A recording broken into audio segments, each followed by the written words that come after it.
Everybody, this is Rydo, and we're back to another live stream of Yu-Gi-Oh! Master Duel. I'm on the main menu because I wanted to point out that they have updated the color background a little bit here for more of a colorful, less of a pale white feel to it. And noticeably, at least on this main screen, that tracking bit of pixels seems to finally be gone. Like, there was always these little pixels right at the top that was some kind of like, we're going to track you if you stream or something. And maybe they've got them off the screen now, or maybe they've just hidden them so much better. But it was incredibly distracting because you'd even be in like solo mode and you would see that no matter what screen you're on, there's always these pixels that seem to slightly deform, and I don't even know what technology it was, or if it was even a technology there. It literally could have just been a visual bug, but yeah, I don't really know the reason for that. And here we can see we're downloading things, which is no way to start stream, certainly. Today is Monday, May 8th. Over the weekend has been an absolute nightmare for me. The newest TV I bought broke just shy of 1 year into owning it. And honestly, I was never super happy with that TV, but I'm not also happy with the idea of potentially having to buy a new TV, which we'll see how the warranty and repair and shipping a giant, I think it's like an 80-inch TV. It was really big. The aspects of like 4K, never really engaged with it because frankly it was too dark for the room it is in, which is kind of a uniquely stupid room with too many windows and too much light in it. Trying to find any 4K content in general is kind of difficult. Yes, there are a few movies here and there on streaming services, but like I don't have a 4K UHD player, and that's really where you would get your quality product. And then my Wi-Fi has just really gone to crap, and it's just getting worse and worse. And I hope it's just my Wi-Fi is somehow also burnt out, even though that Wi-Fi router replaced another Wi-Fi router, so it's only at most 2 or 3 years old.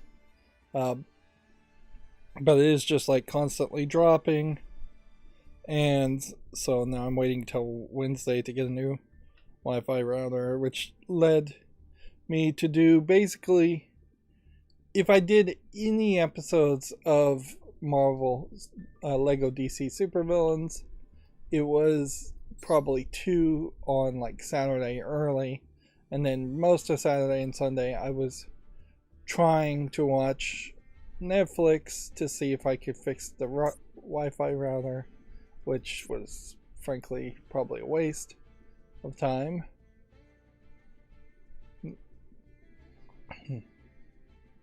For the new update onward, the game will automatically update upon launch. For Steam users, thanks for your patience for waiting for automatic updates. We'll see if that is true, or if we ever do end up seeing another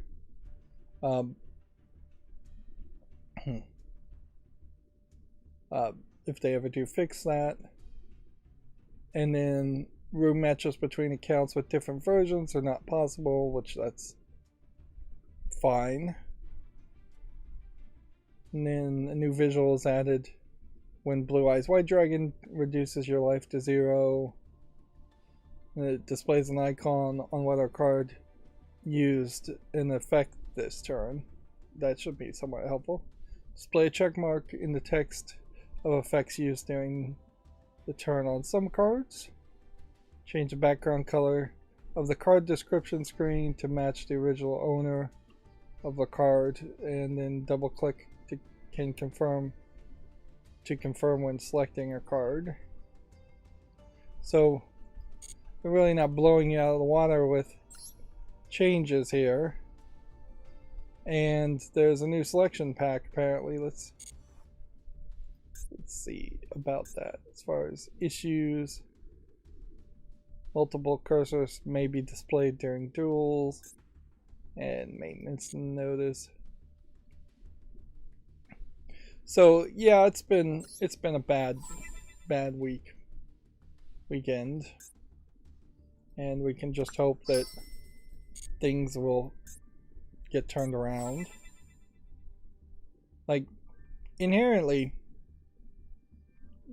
while messing with my Wi-Fi, I noticed that my DHCP servers settings for my router, the dynamic client host protocol, or whatever DHCP stands for, dynamic host client protocol, something like that.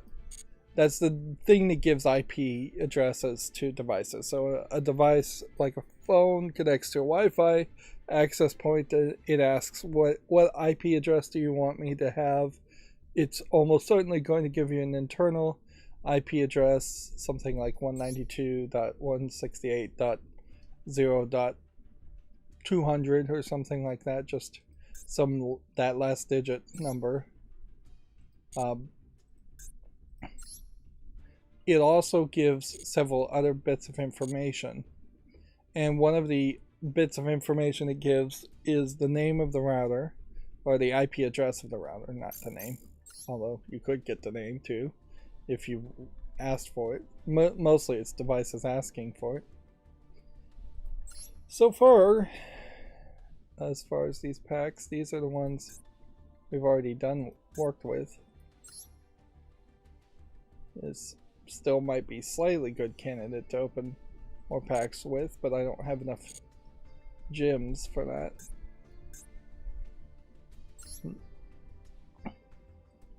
But I found that option 3 and option 6 both seem to cause problems if you give them multiple responses that are the same, or multiple responses in general, particularly with the ecobee version 3 thermostat that I have. And so this is particularly a case where the newest software on the ecobee thermostat has caused a bug, in which if it gets invalid DHCP information, or DHCP information it considers invalid, even though what I'm telling it is fairly valid, it will just try again. And so it creates effectively a denial of service attack inside your own house, because it's just constantly trying over and over again. In fact, a lot of devices, because my ratio router too, the ratio sprinkler irrigation controller, has some problems with my settings, and inherently it would be very, very easy for anybody to accuse me of just having bad settings and blame me. Why am I opening 100 of these? What did I just click on? Look, it's saying 10 of 100. Alright, well, we're gonna have to click skip here at this rate, because that was supposed to be it, and let's just skip. I don't know whether something glitched there or what. Either that, or they've added a new button and I just stupidly clicked on a new button. Well, I guess I stupidly clicked on a new button, where I just opened 100 of those legacy packs. Well, let's see what that does. That eliminates me ever opening any more packs for a while. And inherently, I've just proven with my own not paying attention the danger of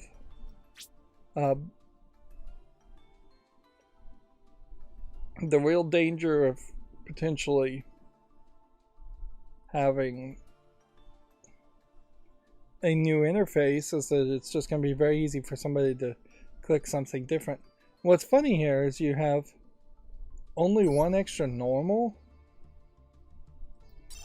This doesn't make sense.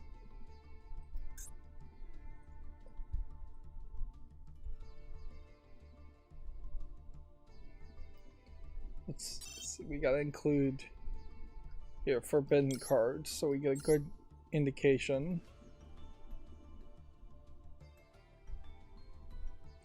So by opening 100 legacy packs, that may have gotten me down just a little bit, but it didn't really get me down as far as I would have thought.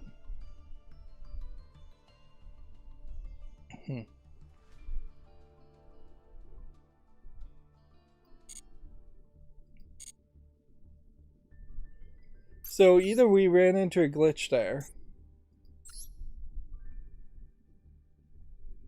and I got really screwed.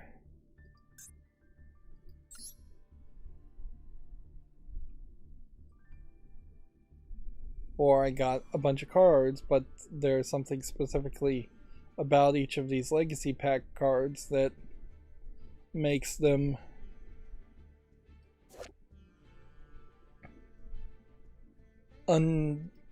disenchantable, which seems like that might be the case because we have like 7 copies of these cards, and I just don't see a reason why I wouldn't be able to disenchant these cards. And so you inherently are always going to get legacy packs, and it does seem to me like I am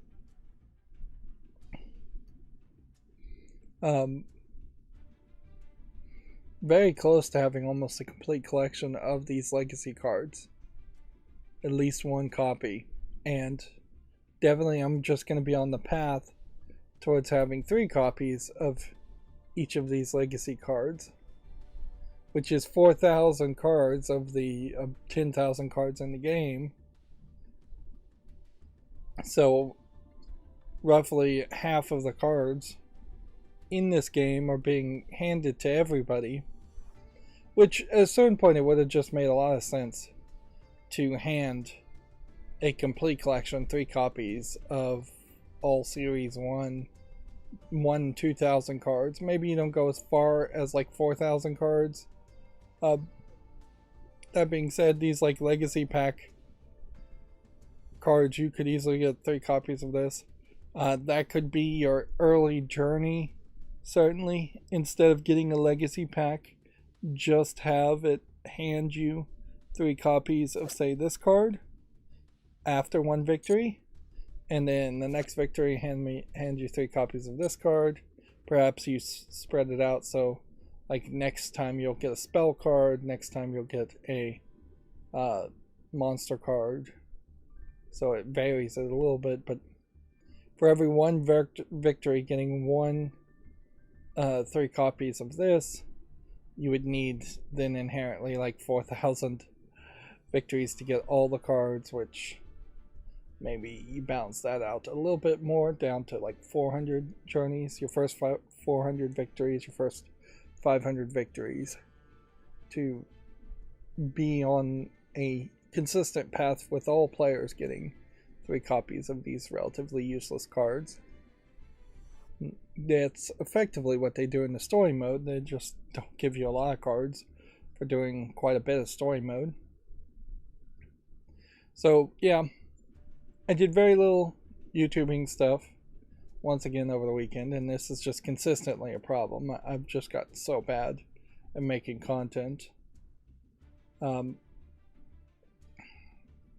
I was watching Netflix with the unacceptable every 20 minutes or so at the longest, often a lot more often than that, the internet connection just tanking effectively.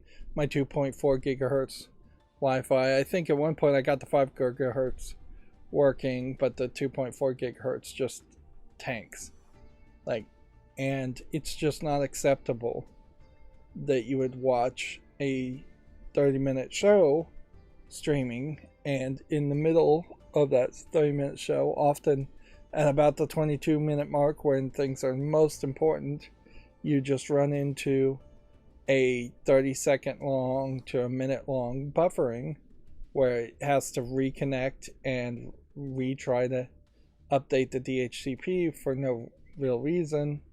And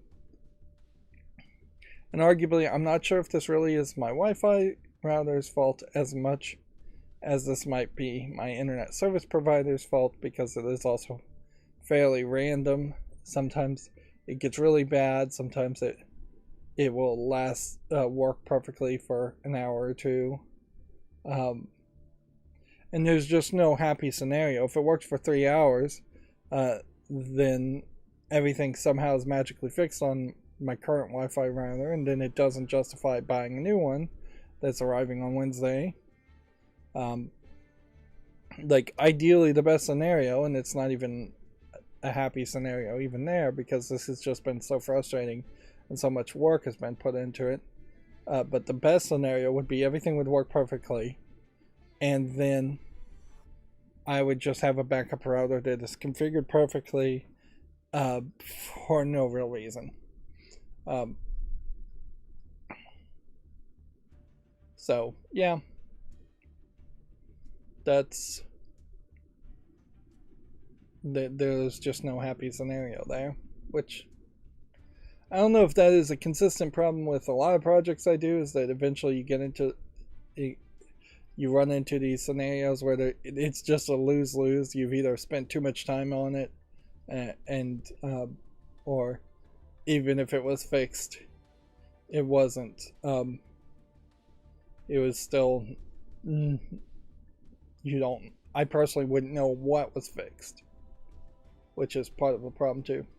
Which made me very happy when I went and checked on the TV that was broken over the weekend, yesterday, and found the TV wouldn't even turn on now. So it had a different problem where the HDMI ports were not receiving video signal, and I don't know how this really happened, but now it won't even turn on, so it does definitely feel like the motherboard on the TV's just totally burnt out, which it would be somewhat dangerous if they sent me a motherboard to replace, which I doubt they would really do that. They'd probably send a repairman with a motherboard if they were going to do that, but more than likely they'll just want to send the whole TV back. Of course, the problem with this TV is I bought it at Walmart, and then Walmart, you could have returned something after like 90 days. You can't return things after 90 days, so like it's very possible that I'll end up returning the TV to Walmart on behalf of TCL, but it's also very possible that there's going to be some weird shipping nonsense going on, and if I have to pay for shipping, it's not going to be worth it. It's just going to be such a big TV. It's not particularly heavy. It's a modern enough TV where you don't have that problem, but it's big. And it's not like I kept the box for it. Interestingly, we still don't have solo mode. No playing in solo mode as a daily quest. Maybe they severely reduced that. But yeah, just the finality of being able to say, hey, this is broken, this TV won't even turn on now, is great. Now, there is also a point where buying a new TV inherently doesn't have to be the solution. I have another TV on a wall that's doing nothing. Putting that to use is fine. And at this point, Roku has so much like spyware built into it as far as it calling home and doing telemetry, and you can try and block that, but even trying to block it just causes it to try and connect over and over again, like way more than than most other devices. That at this point I'd like to get away from Roku TVs, move to Android TVs, and start to work for that. There's a much better reason than just paranoia around spyware. So there's the new icons. Even though that's a legitimate concern, certainly.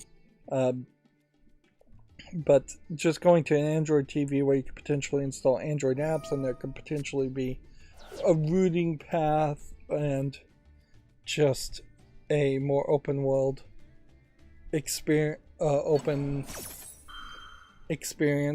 garden experience, even though Android Play Store for the TVs is probably limited. I wouldn't be surprised if it's very much like Android Auto, where there is a very small subset of apps that you can put on it. But particularly in my case, even though I am at this point fairly certain it was a mistake to get so many Wi-Fi smart bulbs, and that is causing some of the network problems I'm having, I'm hoping to power through that with the new router and a Android Smart TV. It would potentially let me install the Tuya Smart Life app and see if that could be of any real use being on the TV.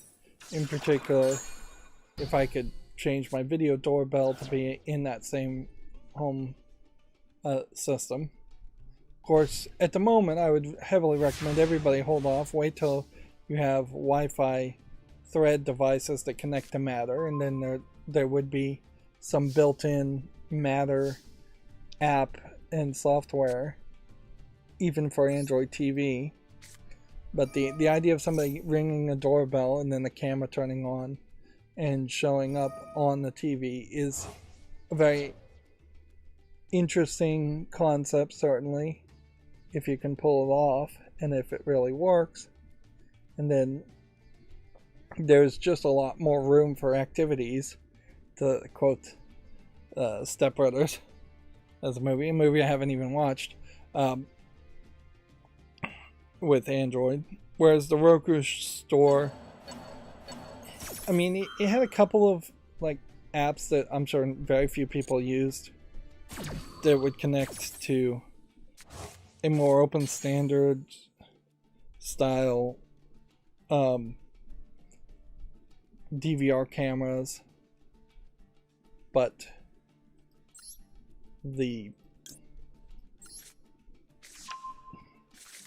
that would still be their own separate apps. And more standard wise, I just have had a lot of crashing of Netflix and Amazon Prime, some of the biggest apps on Roku TVs.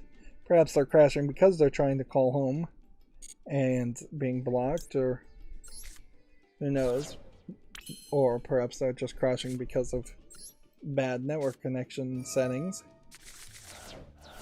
With this new router, I'm going to try very hard to not adjust any settings at all, and hopefully there just aren't that many settings in the first place.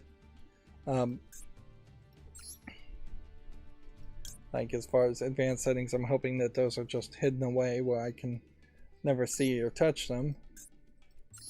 I'm not really looking for anything away from standard. To a certain extent, I guess I am looking for some slight modifications. Like I want a virtual access point, but with OpenWRT, I'm not sure I need a second guest Wi-Fi network as much as I could simply have AdGuard Home, like filter all adult content on almost all devices except for a couple that would be whitelisted, because honestly, I imagine smart TVs and such would never even be recognizable if they were filtered, if adult content was filtered and like Google Safe Search was enabled on them. The only thing possibly there is if a smart TV went to Google and then you realized it was filtered there, but it's not a bad idea. Just as a default, even if you don't have any kids ever coming in your house, like there's just been so many stories of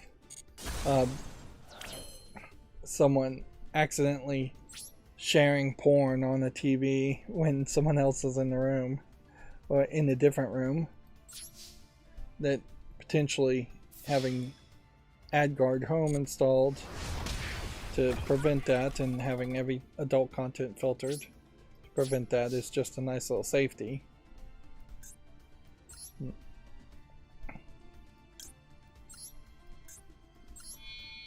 Let's see.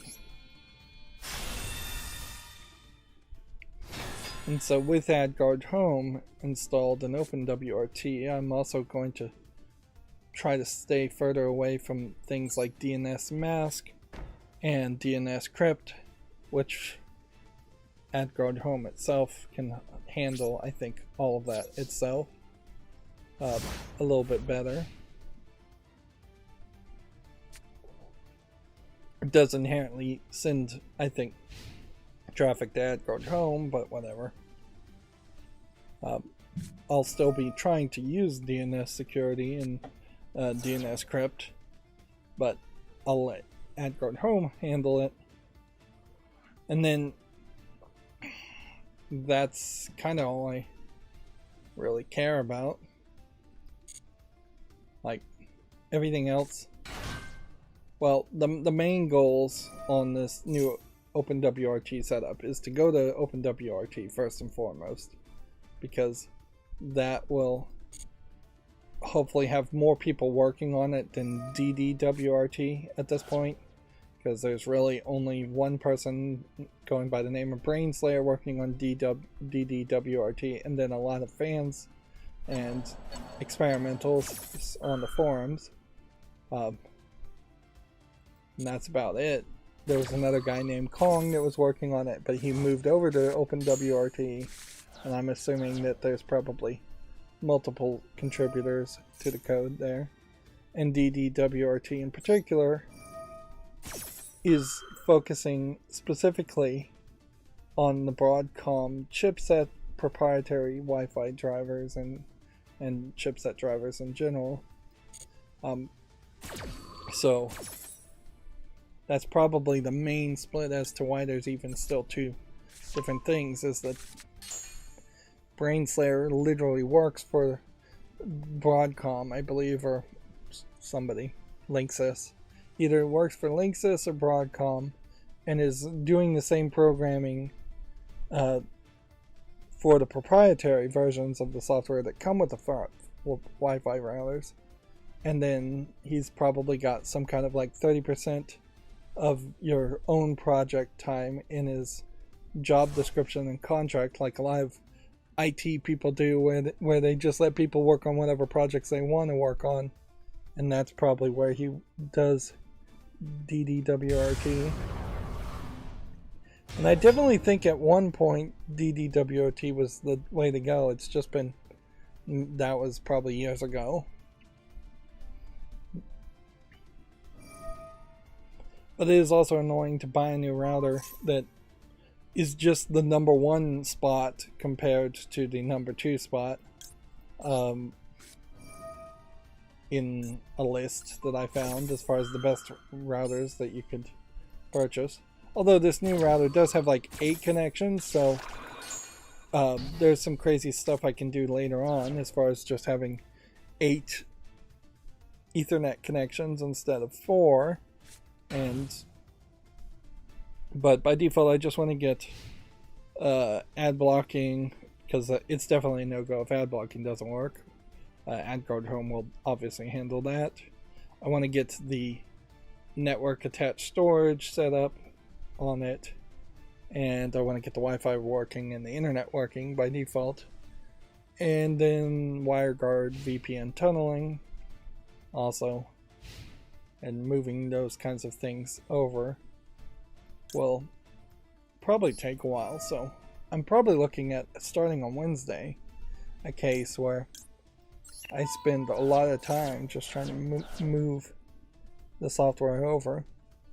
I also got this new router used, so there could be some danger in that, but also, why pay full price for something that you're immediately going to hack and change firmware on? But yeah, the VPN tunnel, OpenWRT claims they have better quality of service. I'll leave it on its default settings, whatever that's enabled or disabled to start with. I'm going to try and leave a lot of things on their default settings. And make better backups and start from a better place of having procedures to make better backups. I'm hoping that it has a internal flash memory called the JFFS in DDWRT. Journaling Flash Filing System, I think is what that stands for. But if it doesn't, then just everything would have to be saved to the hard drive plugged into it. Later on, I can get very fancy though, potentially, and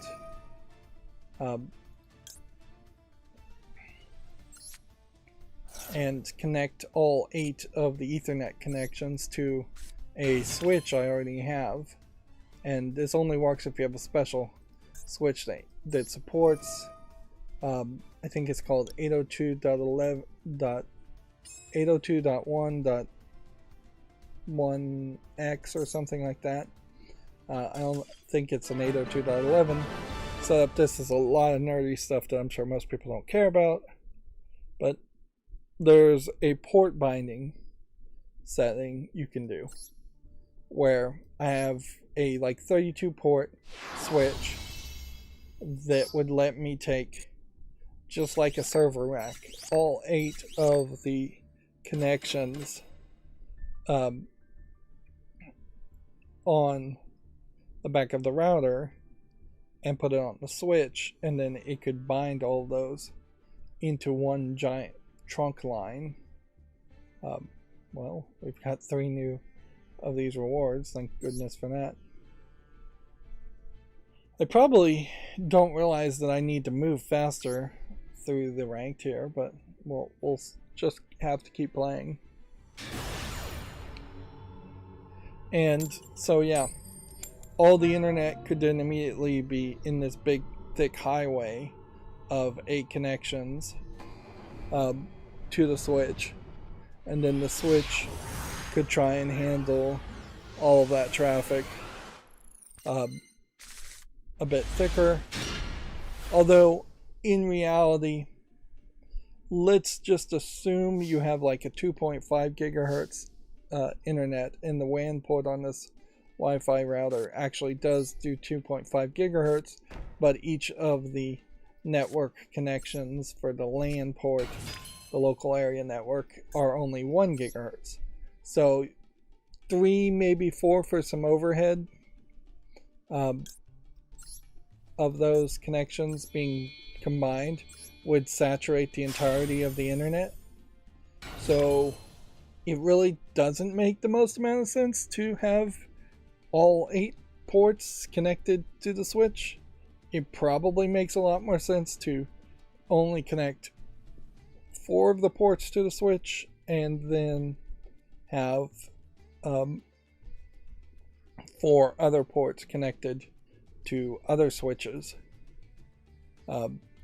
and dual things that way. Of course, you don't want to create a loop there and have 2 switches that then connect back into each other, because that would certainly make a weirder situation and make a problem. Immediately it would make a problem. you'd need to install spanning tree protocol or configure some very complicated software if you were going to try and connect 2 switches.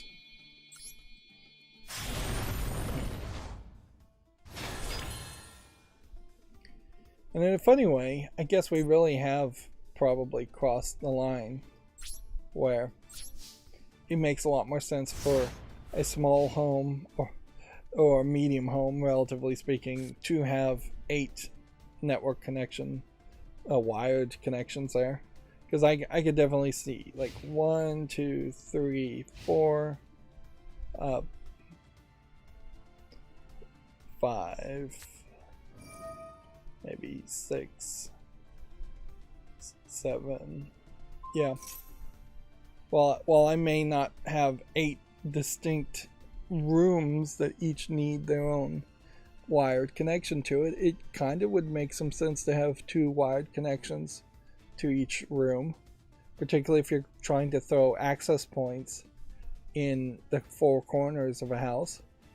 And I could definitely see a situation where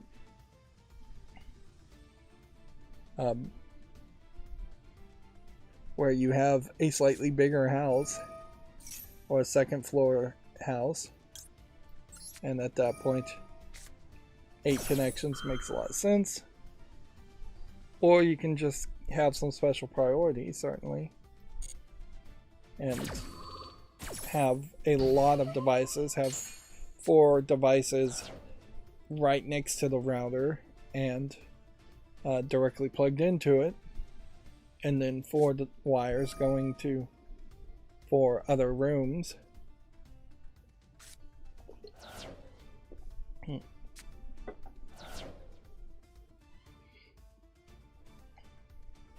And inevitably, you are in this situation where,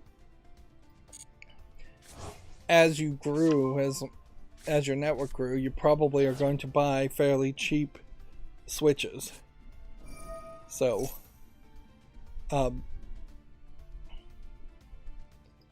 so it is very possible that you have like a good switch on the back of your router connecting to a very cheap switch in a different room, and then connecting multiple devices to that cheap switch, whereas having 2 or 3 direct wires to a room is more ideal.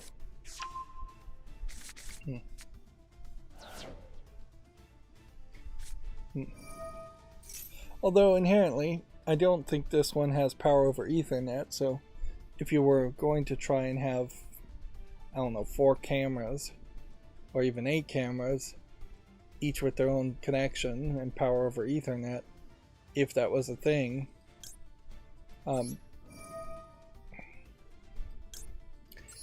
this router, and pretty much any home router, is not going to be good enough.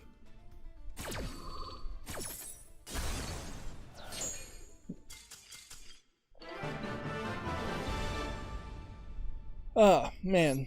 So, obviously I have very little to say as far as video games, and, well, for a while. Did a little bit of LEGO DC Supervillains post-game stuff. It's the post-game levels, I can say now, having played a couple of them, are story missions that feel like they were made by a different team, because they feel much closer to what you'd generally expect a LEGO level to feel like, instead of being big round arenas. And you're playing not as the supervillains, but as the superheroes, the Justice League, which that really feels like that should have been content that was free and included with the game originally and integrated. It would have made so much more sense, and this is only a slight spoiler of what didn't happen in LEGO DC Supervillains, which doesn't really matter because nobody played it anyways. But it would have made a lot of sense that the custom character you're playing as would act as a, like, mole, and that she would have been secretly a hero the whole time, and they would have just told you that, and then they would have said, hey, nobody knows who you are. Batman has this plan where you're going to go in and pretend to be a supervillain, and then you're going to you're going to occasionally also do missions with the superheroes when nobody is looking. And so you would do like one level where you play with the Justice League as a hero, and then you do one level where you play as the supervillains. And inherently you could leave it up for the player to decide whether they actually are siding with the heroes or the supervillains, because it could have been Lex Luthor also gave the exact same plan and said, you're going to be a mole and you're going to spy on the Justice League for the villains. That general concept really needed to happen, though, so that you can fairly quickly would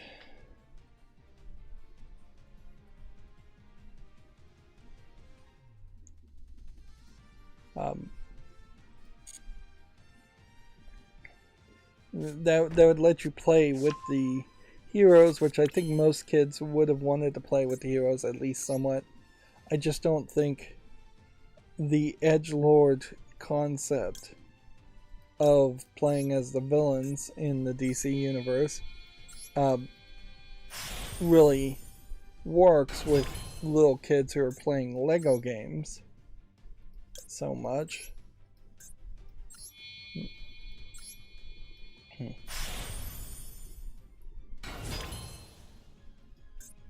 think what we're going to do here is just use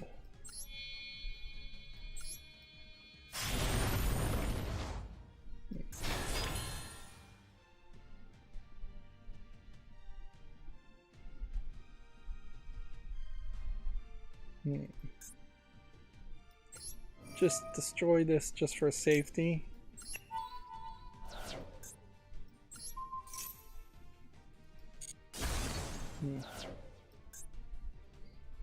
Just in case that means something.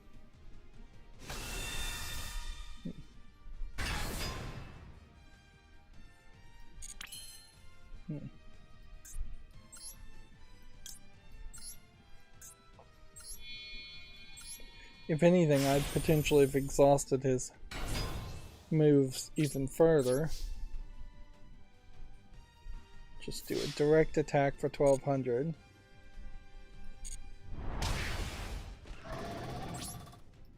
And then summon Zeus.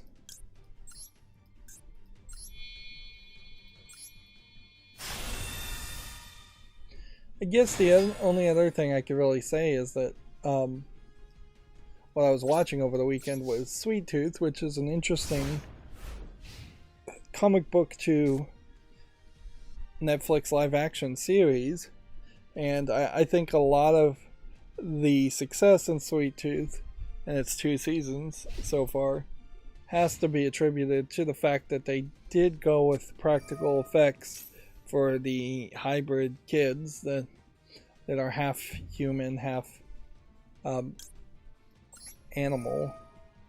Had that been CGI or animated, then I think a lot of the interest would have been drained out of that story. And I think the story itself is pretty decent. So, but I can't 100% attest that Sweet Tooth, the comic book that it's based off, is actually anywhere as good.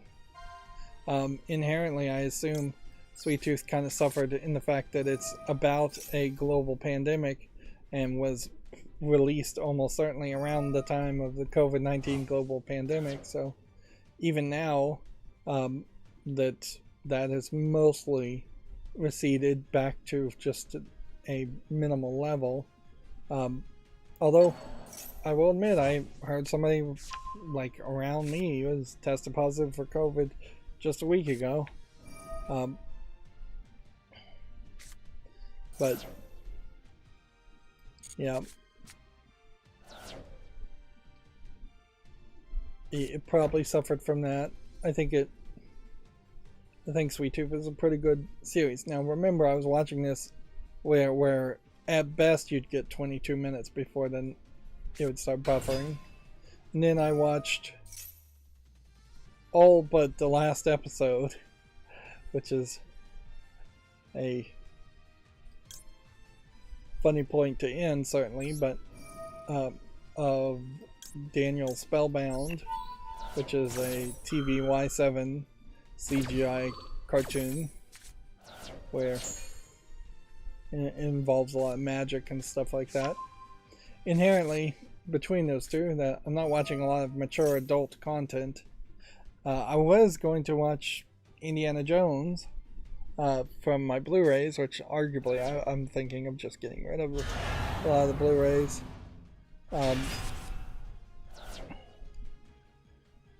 But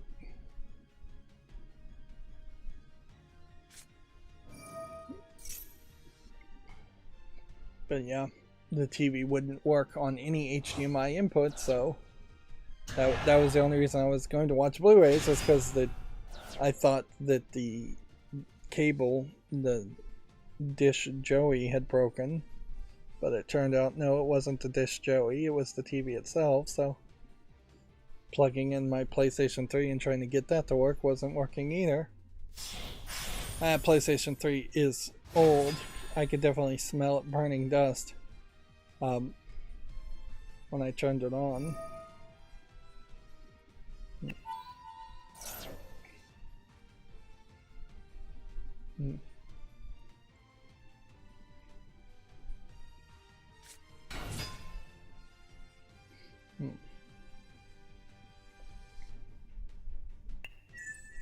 Yeah, I'm dangerously getting to the point where I'm thinking about just getting rid of my DVDs and Blu-rays and saying, you know what, let's just rebuy them if I ever get around to watching them. Wow. That was certainly something. That was a massive amount of damage he just did.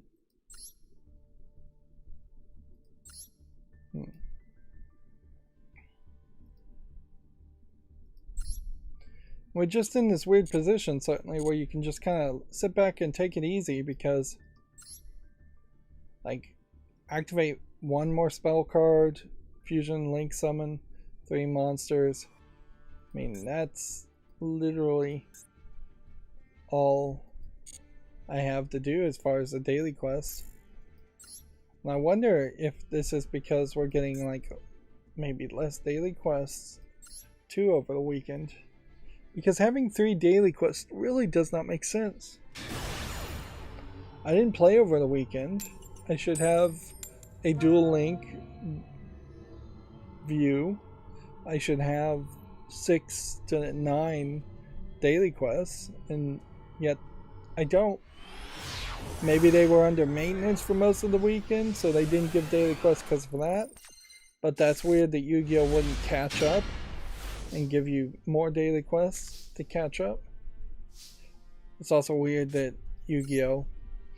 Compared to Destiny Child, they are very bad at, like, compensating for anything, like for maintenance. Like, Destiny Child gives an apology and free stuff every time it goes down for maintenance. Even when it's scheduled maintenance, even when everybody knows it's going to be down for maintenance, they say, hey, we know there are some people out there that in this time slot wanted to play. Maybe those are the people who are obsessive and are non-stop playing the game, or maybe those are just people who got unlucky. It doesn't matter to them that giving away free digital content is not a problem. And what they give away isn't amazingly good, but it feels good enough. It's not irritating. Minimal amount of content or free stuff. Whereas Yu-Gi-Oh! Could easily give a legacy pack or just a Master Duel pack every time it's every time they're down for maintenance, even a little bit.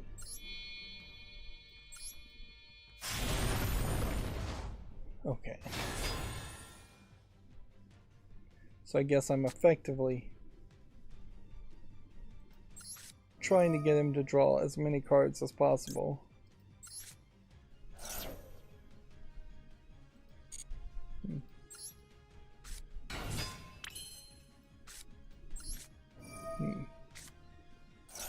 We'll just see if that really benefits me or not. Because the only reason you would do this is if you were 100% certain that your strategy can beat whatever strategy your opponent has, and there's just no way in Yu-Gi-Oh! You're going to know that your strategy can 100% beat someone else's strategy.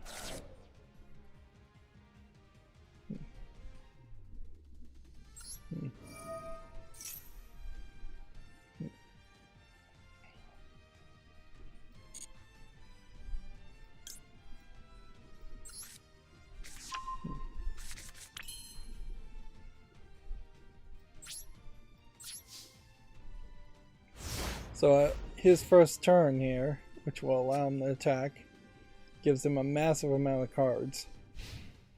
And if this was a collectible card game where you had a certain amount of mana and you could only play a certain number of cards, that might be a problem. But in Yu-Gi-Oh!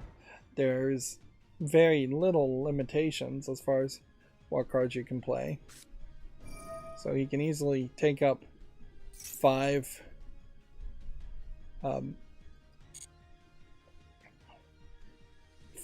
spell slots, spell trap slots, a field spot, and then 5 monster spots and 1 of the 2 extra monster spots. And all I can potentially do is see if I can destroy his strategies, which he almost certainly has a way of countering.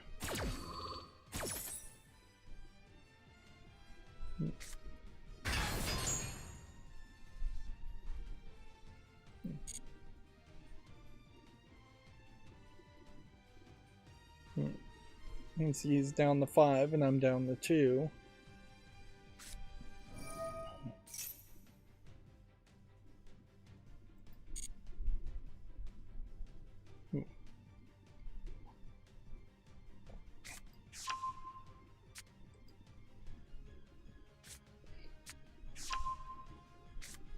I think we'll probably try and make this our last game. Like, I need to activate a spell card and then just link summon a bunch, and if I win, that's great. If I don't, then whatever.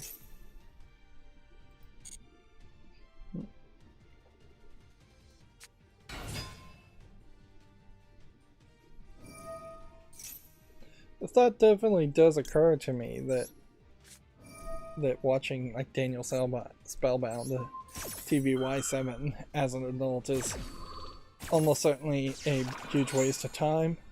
Slightly more justifiable to watch something like an old Goosebumps cartoon that would have been something closer to my age appropriateness when it originally came out, but yeah. There just hasn't been a lot of great adult content that has interested me on Netflix in the past couple weeks, at least. There was this Indian thing called Tooth Paris, where it's a female vampire breaks her tooth and starts a romance with a dentist guy, a nerdy dentist character, which I thought that was pretty good. It is Indian, so they're speaking English. That being said, they are speaking what is very much a East Indian, is what I mean when I say Indian, English dialogue. But yeah, it's not a huge problem. Let's see.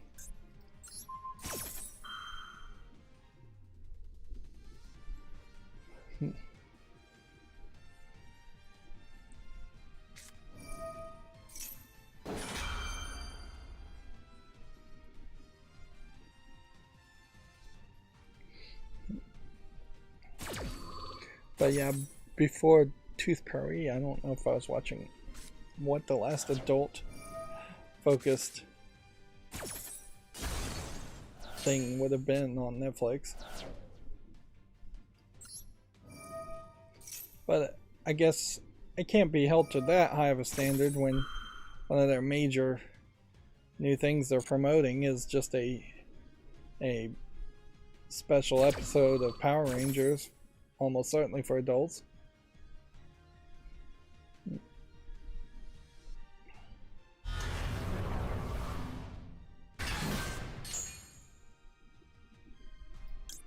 Guess we'll send this to the graveyard.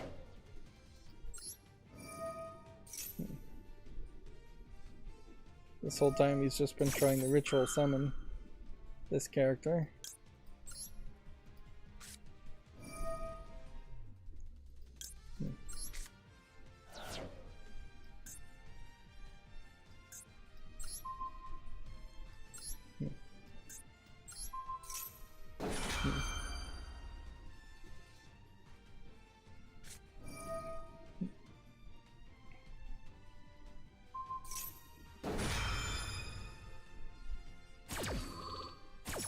So now I'm completely out of character, so it's gonna just be whatever one card I draw.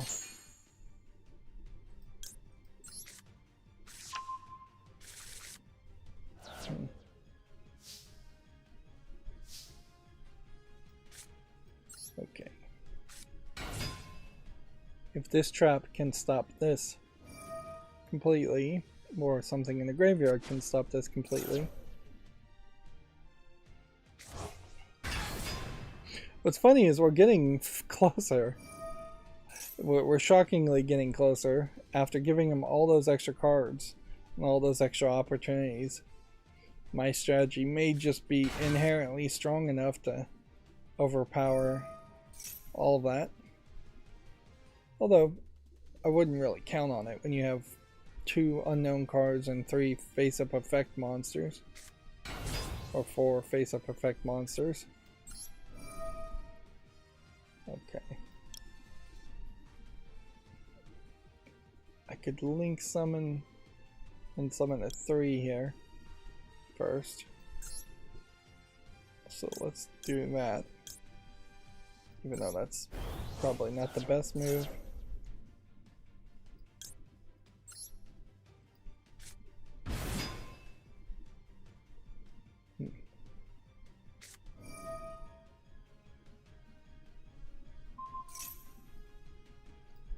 Go ahead and activate this effect. And we'll banish that card.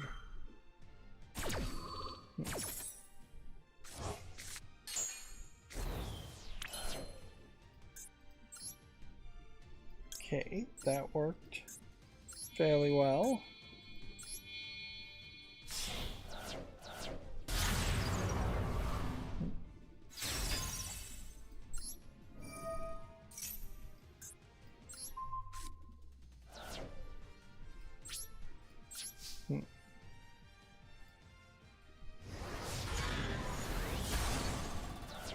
So now he's got 2 cards that can't beat this, and 1 card in his hand.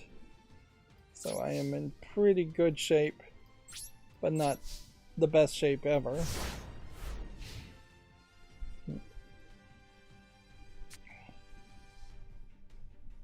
He still could definitely play this around. So as far as interesting news, I see Techland, the makers of Dying Light 2, are hiring, which at one point GameDeveloper.com was running more of a announcements as far as job listings, and I don't know if my macro is just skipping over those articles or if they've just stopped doing that. But here we can see 4 job listings, which that probably does give you some indication that they are planning on making more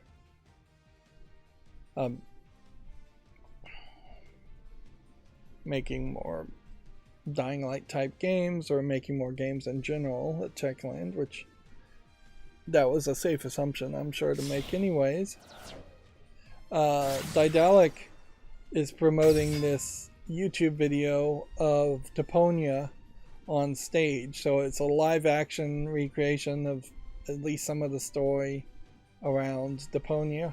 That being said, I'm fairly certain, since Deponia by default is in German, and looking at all of this writing, that this all would be in German too. Deponia is such a silly story that it does kind of have an interesting twist to it, that doing a live action version of it kind of makes some sense. Whereas if you were going to do an on-stage live action performance of, say, Mario Odyssey, it probably wouldn't make a lot of sense there. Or even like God of War, the reboot of God of War, something more serious like that. I'm not sure that would make a lot of sense either. That being said, it probably would be helpful if people making plays and such. Oops. Apparently I can't special summon anything more. Yeah, it'd probably be helpful if playwrights did start to think about converting video game stories into plays. I heard that Andrew Lloyd Webber's latest play, Bad Cinderella, flopped pretty badly. And yeah, with the pandemic and just with there being kind of a small number of decent, interesting plays out there, I wouldn't be surprised by that. The Cats to movie translation did not work particularly well at all. Which, that should be super easy, frankly, to have pulled off. All you really needed to do is record multiple presentations on stage of Cats and put it in theaters, or direct to DVD, which I'm sure they already even have that. You don't have to do much more than that, or you do something like the Les Miserables movie that came out probably a decade or two ago, which visually had a lot of polish to it, but probably they wasted a lot of money making it look like a movie, and it's still just going to be a play.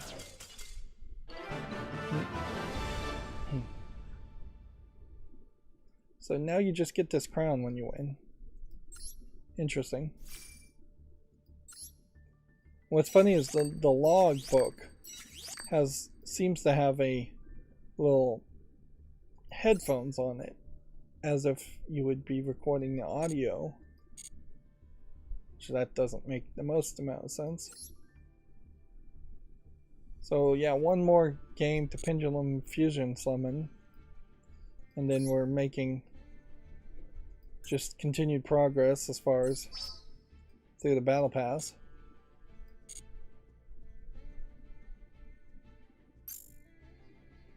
Yeah. I don't think I even just care enough to even try and do this.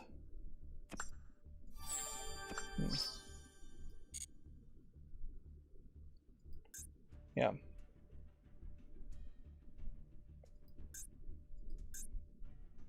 Do have like a dual live. But yeah. I think I just want to kind of try and take it easy. I've got today and tomorrow, I guess, to potentially try and get to doing some Lego DC supervillains before I'm going to be distracted. So, yeah. I definitely think the wild and wacky comedy of Deponia as a point-and-click adventure in particular works well moving towards a play. You could easily turn Deponia into probably an animated mini-series. I don't think you could make it a movie. It would be too long, and probably long feature films are probably not what you want when you're getting to comedy. Hi-Fi Rush has update 4.0 or now live. You can check out the patch notes if you check out Hi-Fi Rush on Twitter, which we're still doing Twitter. And then Cyan wanted to say that they were overjoyed by the positivity and excitement around Firmament's cinematic trailer. Thanks to everyone. Can you believe it's only 10 days until launch? It would be interesting, I suppose, if it turns out that Firmament is like one of the best PC games of the year, just because so many other bad games came out. Although inherently the Resident Evil 4 remake is going to win that category, we may have some close competition for the number 2, number 3 spots as far as PC or AAA games in general. GameDeveloper.com does have an article here, how Darkest Dungeon 2's developers evolved their early access process, which just might be an interesting read considering how Darkest Dungeon 1 seems to really have gotten all of its success in its early access phase, and by the time it was a final product that no longer was being called early access, I think most of its rabid fandom had played the game for 400 or 500 hours and was done playing the game. Certainly Darkest Dungeon 2 is airing on my channel Darkest Dungeon 1 is airing on my channel right now, and it's only a slight spoiler for the game to say I did not like it. It was long and grindy and didn't have any roguelite elements in it enough to keep pushing me forward. There are roguelite elements in it in that you evolve your city, and that potentially will get you better characters, but inherently there's this limiting factor in which you only have 4 characters in your team, and even at their max level they still have very little chance of defeating the Darkest Dungeon, and it just doesn't feel like there's enough of a single player narrative storyline to make that not be the case. So you really don't feel, it doesn't feel like it benefits you much if you struggle to defeat another region at its maximum level or defeat a final boss at the maximum area. Inherently the Darkest Dungeon system is to get as many blessings on each character and remove as many curses and give them as much skills and traits as possible that would give them little bonuses, but inherently I think you also just have to become an expert in a game that is far too grindy for what it's actually asking for. So now it seems like they're doing multiple layers of early access. Let's see. We've kind of learned you need an experimental branch of your early access game. So they're doing early access experimental. So early access on early access. And then we have private test groups before we go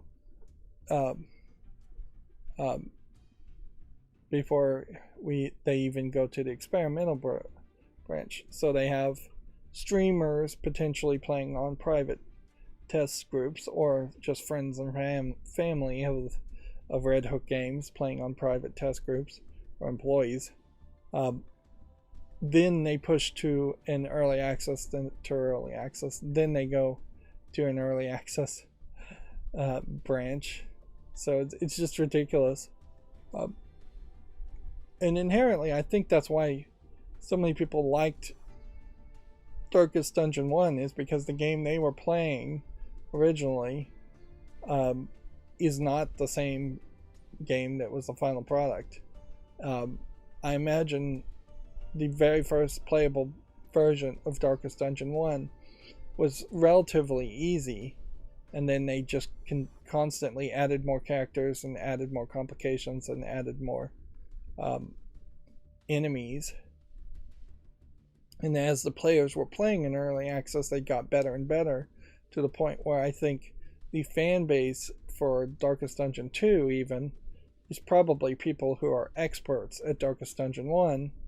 And so it's going to very much, I suspect, be one of these games that you should not play the sequel if you did not become an expert on the first game. It's just not going to be new player friendly at all. Inherently, though, I will also say, screenshots I'm seeing here of Darkest Dungeon 2 doesn't seem like there's too much new. Maybe this is a new gameplay mechanic, or maybe this is just an animation. There is considerably very little animation or different gameplay mechanics in Darkest Dungeon. In a lot of ways, I guess Darkest Dungeon might work a lot better as a tabletop game in the real world, too. It is definitely built around a lot of those concepts, and there's definitely a lot of dice rolls happening, fairly obviously. The Mario movie now has cleared 500 million in North America, and yeah, we don't need to talk about the trading card game live. That's just a remnant.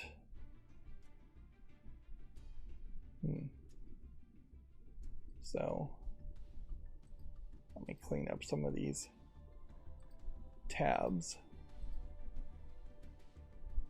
and then we'll get to the Video Games Chronicle articles. Hogwarts Legacy has topped $15 million in sales and grossed over $1 billion, which, yeah, it's nice to get a reaffirmation that Hogwarts Legacy is selling very well. Now, noticeably, I don't think their latest update, adding just an arachnophobia mode, is that being the only thing I recall them even mentioning. I don't think that's adding perhaps as much content as you could. I question if perhaps Hogwarts Legacy should have been a game that was just constantly getting updated much closer to like the not Stardew Valley, but the Disney Stardew Valley clone, or Animal Crossing clone. Like, I could see a Harry Potter game being very much like Animal Crossing, where you're just constantly getting updates and constantly getting like daily chores and tasks. Or I could see it constantly being updated like a live service game where there's just new enemies and dungeons and things to deal with. Seagate cut the price of their storage cards. I think we talked about that in the previous stream. Nintendo is hosting a Treehouse Live stream for Zelda Tears of the Kingdom. When is this happening? May 11th, so in 3 days. Sony is shutting down the Concrete Genie Studio Pixel Opus. The studio was working on a collaboration with Sony Pictures Animation, which I guess that inherently means the collaboration for Sony Pictures Animation is also done.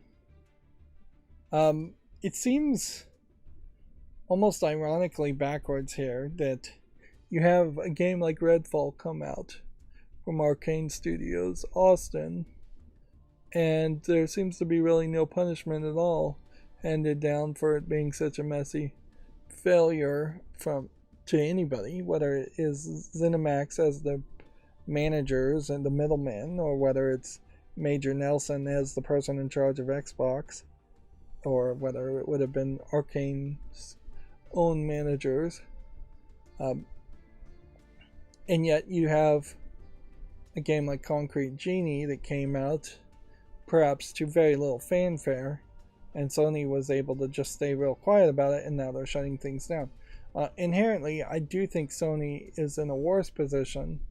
I think financially they probably have enough money where they could have kept the studio alive and working just to make another Sony exclusive, which if I was Sony, that's definitely what I would be doing. Is I would say we're not shutting down any functional companies, and maybe this wasn't a functional company. Instead, we're going to give them projects, and I don't care if they're single A games or small indie games, but we just need more exclusives. We want 2024 to be a year of exclusives, potentially to balance out what could be the acquisition of Activision Blizzard by Microsoft, which would potentially push a lot of people to buying Xboxes instead, or could just be Starfield fandom. Like, there's potentially a lot of hype around Starfield. So I could certainly see that being a thing too. But instead, Sony is shutting down places and seemingly becoming just more insular. Which, at a certain point, it may give off the feeling that Sony is just taking its toys and going home and working towards shutting down the PlayStation division in total. Sony always had this weird thing where their studios, their studios were second-party studios, and those were the people they were heavily relying on for big sellers and exclusives. I didn't even click on what this new thing does. It's just a new icon on Yu-Gi-Oh! To bring up all of the new things.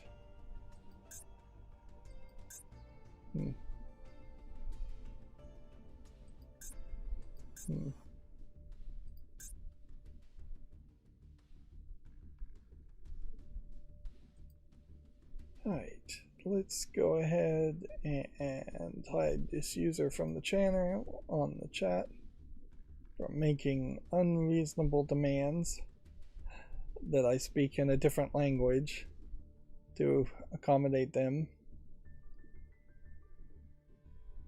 That's just ridiculously unreasonable.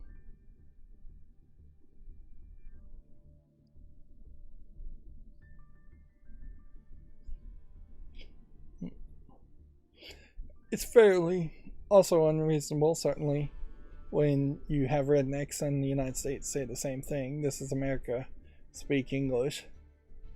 But whatever language someone is speaking, you have to approach them with that language if you can. Otherwise, you just have to admit that you are going to struggle to communicate or be unable of communicating. But it's a ridiculous demand to assume somebody can speak a different language, or even if they can speak a different language, force them to speak a different language. Which, in a funny way, I guess that's perhaps the pronouns argument too, is that when one person is speaking the way they grew up, using standard him, her, she, he type pronouns, and they don't mean any real insult on that, it's frankly somewhat insulting to demand them to learn new pronouns. And then the same way, if someone is honestly just using they them pronouns and they're speaking, trying to correct them and say, nope, you've got to use him, her, or gendered pronouns, is also insulting. I think the insult and the offense and the problem there certainly is just whoever's speaking, and whoever's speaking is probably speaking the way that's most natural to them. And getting in these tiny little fights is pointless. Of course, it also has nothing to do with video games, so let's move on. Video games. Chronicle says Disney Speedstorm Studio says it won't nerf its most powerful character. Mike Wazowski will become less popular over time, says Gameloft. Which, okay. That seems like that's a weird thing to say, but it's not the worst response or the worst decision.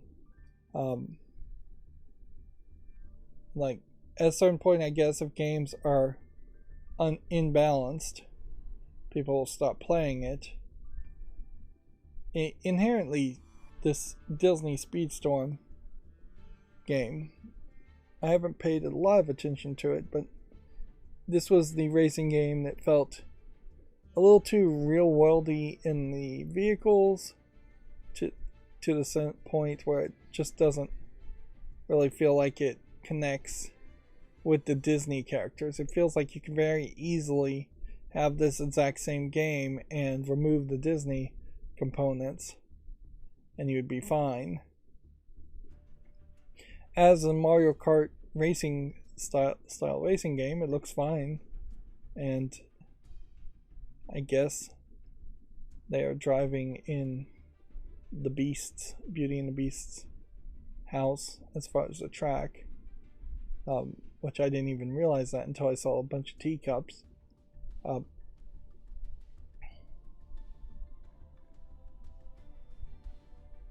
So yeah, it looks fine as a racing game, and it might be on PC. So as long as it doesn't have ridiculous cost up front or ridiculous DLC, otherwise it seems to be fine. I don't know what this character's specific ability is. He seems like he has a shield that maybe stops people from crashing into him, or he maybe just has a dash ability. I think almost all the people would have dash abilities though.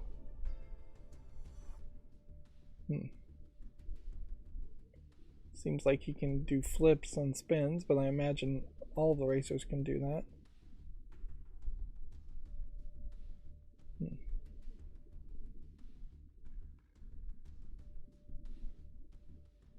I guess maybe he drives through these doors and nobody else can drive through the doors.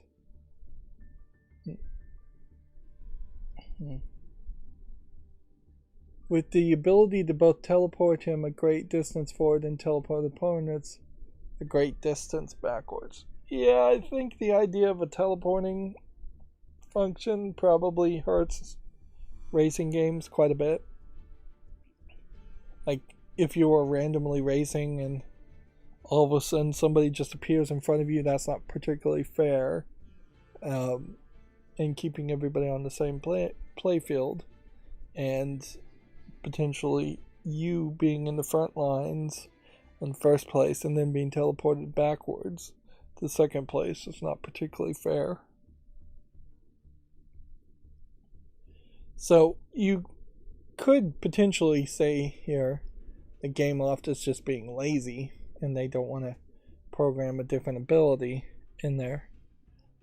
Inherently, it would be very easy to remove the ability to teleport somebody backwards and instead have them maybe crash into a closed Monsters Inc. door, which would slow them down a little bit if they can't avoid it, or have him simply boost his speed when he drives through a door, which is a little bit different from what the actual doors would do, but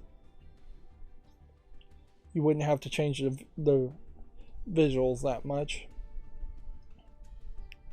But yeah, teleporting in a racing game's not a good feature to have. That definitely seems unfair. Moving on, the Advanced Wars reboot director says he wants to make a new Kuru Rin or Chibi Robo. WayForward's James Montaigne also says that Rhythm Heaven and WarioWare are dream projects. So he's just making a public appeal here for more remakes of old games. Which, I mean, at a certain point, Nintendo could definitely use more games. So it doesn't kill them, I imagine, to potentially have a third party develop remakes of old games.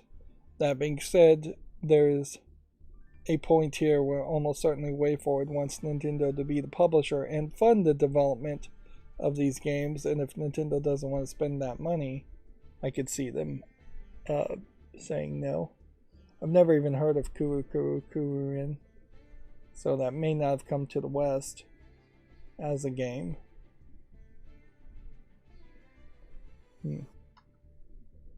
Let's see.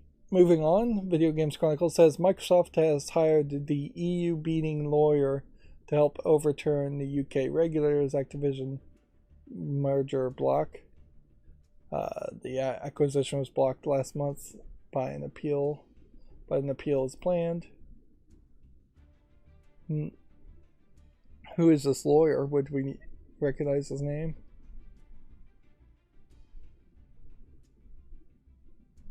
Daniel Beard KC, and plans to lodge the appeal at the UK's Competition Appeal Tribunal in a matter of days. Well, it seems to me like they should have probably hired him earlier than that. If you were going to have to hire somebody, which this probably indicates that Microsoft thought that they weren't going to get denied, to the point where they were overly confident that they weren't going to be denied. But yeah, it would have made a lot of sense to publicly announce that this guy is working with us and preparing our legal filings already, instead of saying, well, we've got him now, because you may very well have scared them away from denying it in the first place if you'd said, well, we've got this guy who's already shown some level of success as far as beating the EU. I don't know what parts of the EU or what laws of the EU he's known for beating.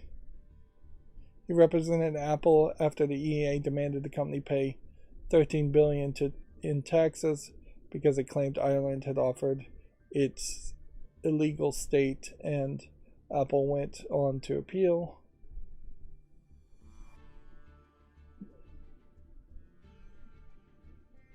Offered it illegal state aid. Okay, that makes more sense.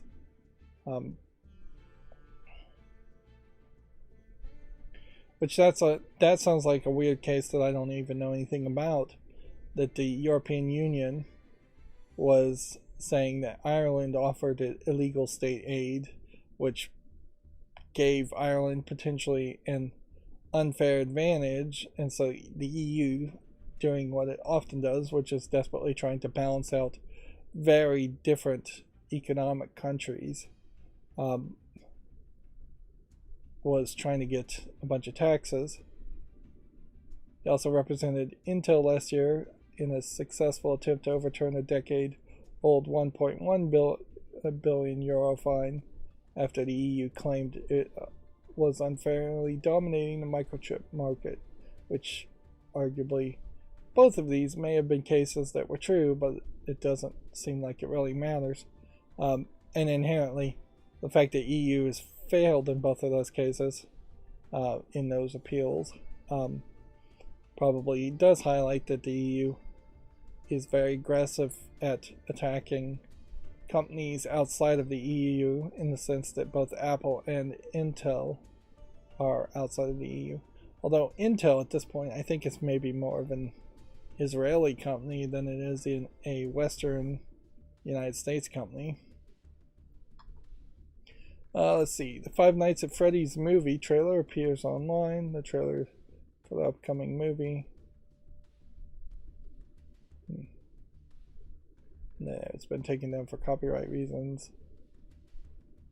Which, whatever. Okay. Linus Takes Tips just put up a video earlier today talking about a few games that you can install even though they've been removed from the store. But half of them are definitely games that have down like offline servers. So I think Age of Empires Online might be one of them.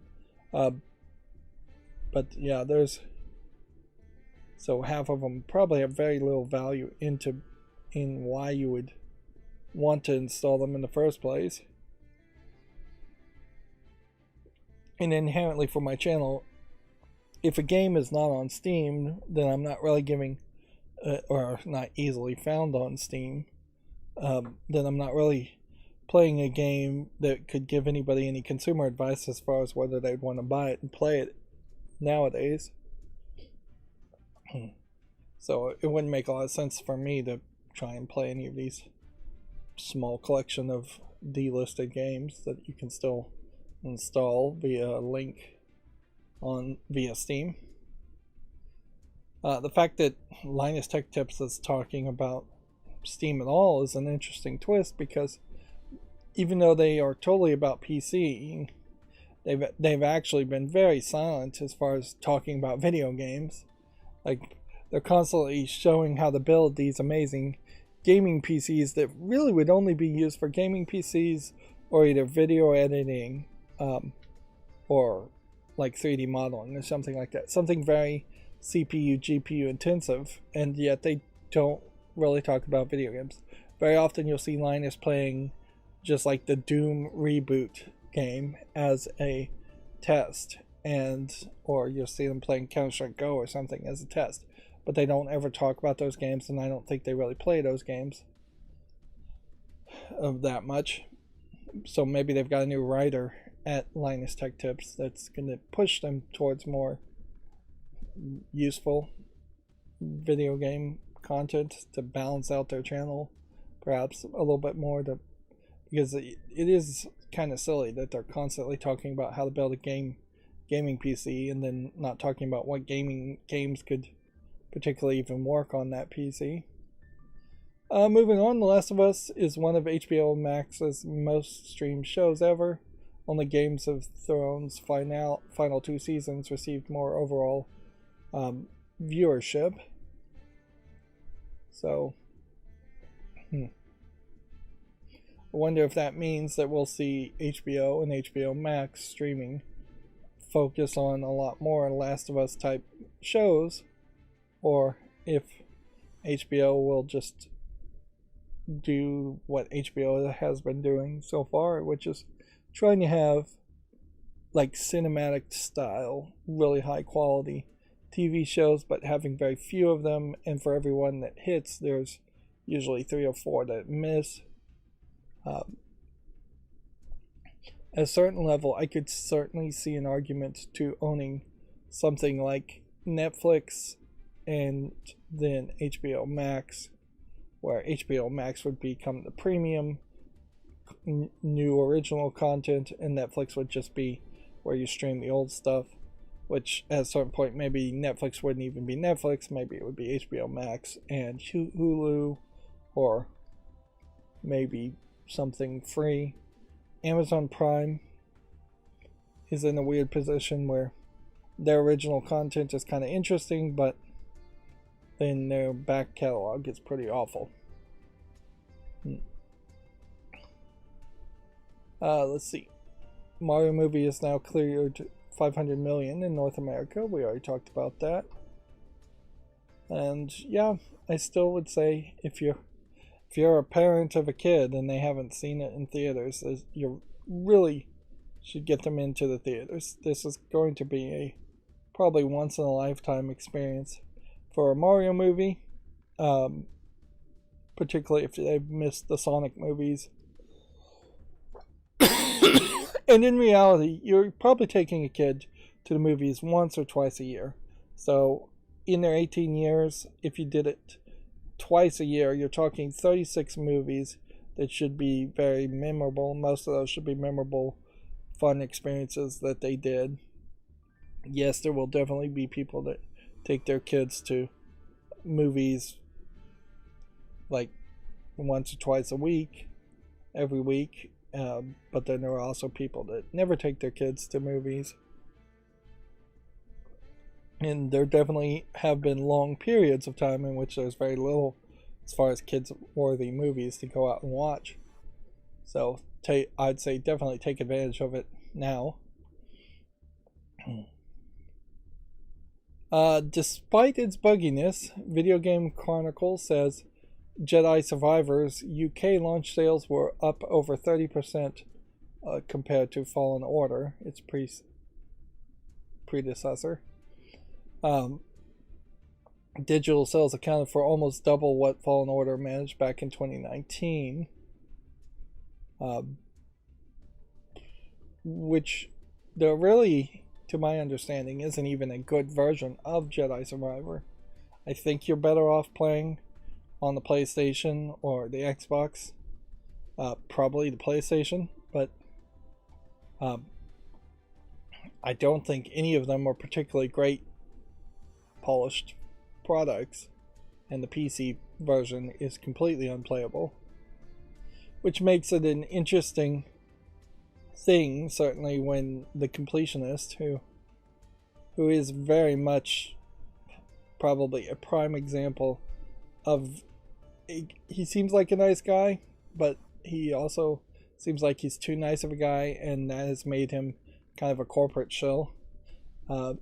So even his review of Jedi Survivor doesn't really mention the bugs or problems with that he may have run into it, and he just says, yeah, it's good enough to play, and that was about it, which isn't much of a substantive review. Although inherently the completionist is alleging that he's talking to a different audience as far as people that want to get all the achievements and do everything, and I just don't know if that audience is really that big, and that really should be on a game by game basis and not the way you think going into every single game, because there's a lot of games where it is not worth it to get all the achievements, and him spending a lot of time playing games to get all the achievements is probably a waste of his talent. Let's see. And then our final Video Games Chronicle article for today says, sources say that a big PlayStation showcase is weeks away.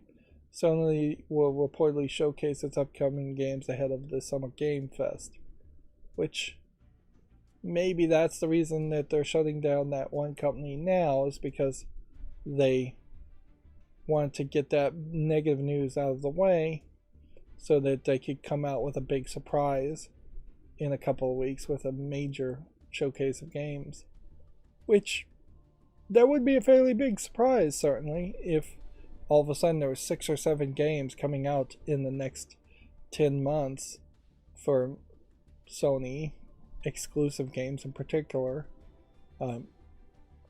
It would almost make some sense that once the Microsoft Activision Blizzard deal had been announced, that secretly in the background PlayStation has been desperately trying to get as many exclusives as possible, and now they're going to start actually announcing things like that at this showcase. But yeah, inherently this is also an article that tells you almost nothing, and definitely nothing that is actionable, so you can just you can either get hyped around these claims, or you can just wait, and it's much smarter to wait.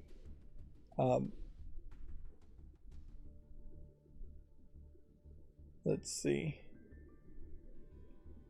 The quoted sources here, and we don't tend to even check the sources in video game articles, which is a big problem, particularly when you know that Video Games Chronicle is not particularly the best reporter out there, and most of them aren't particularly good reporters, and a lot of them really suck. They are going with, according to people with knowledge of Sony Interactive Entertainment's plans, and then these claims are being corroborated by Jeff Grubb, who in particular I feel like is a pretty terrible known name as far as a reporter, because he's just flippant with the truth, and he doesn't really, he reports on rumors, and he's a rumor monger more than he is an actual journalist. He doesn't potentially try to get a secondary source to collaborate things on spec. I don't think he's doing anything like that, or and when he gets things wrong, he doesn't really care. Like, you could probably make a long list of just how many things he's gotten wrong in the way he's desperately trying to do his Giant Bomb show, which I assume Grub Snacks, which was the show, is still on. But like, just trying to have rumors week to week is kind of crazy.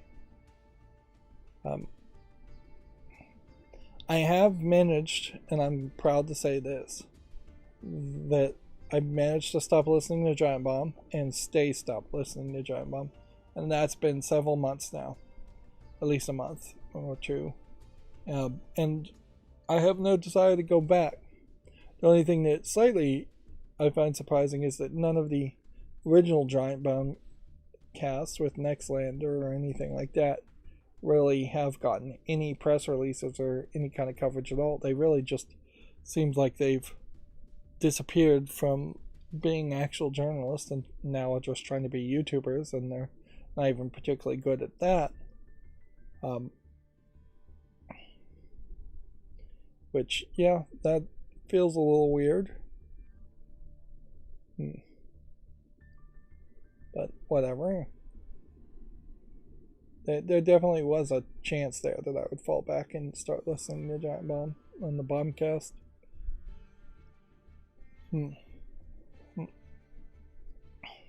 I'm kind of running low on podcasts I am listening to, but that's fine.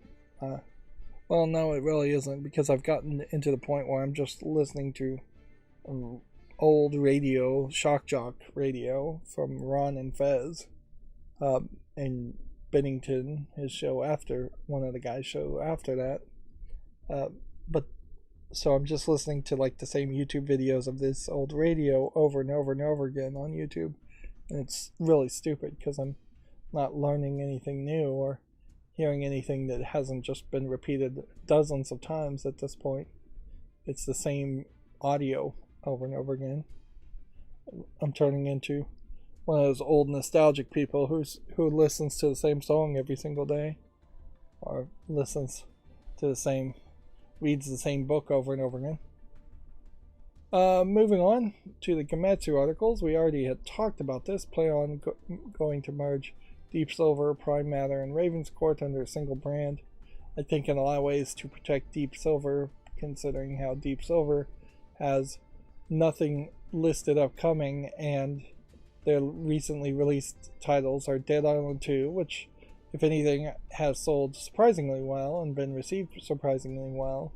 Saints Row Reboot, I assume, is what their other game, which sold terribly. And then Chorus, which I don't think that particularly sold very well, too. I don't even...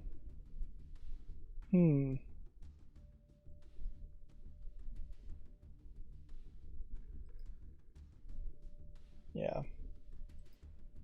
Apparently came out to a 30 out of 40 as far as Famitsu, and I just don't remember Chorus even coming out. It was definitely a forget it style game where it wasn't good enough for anybody to talk about.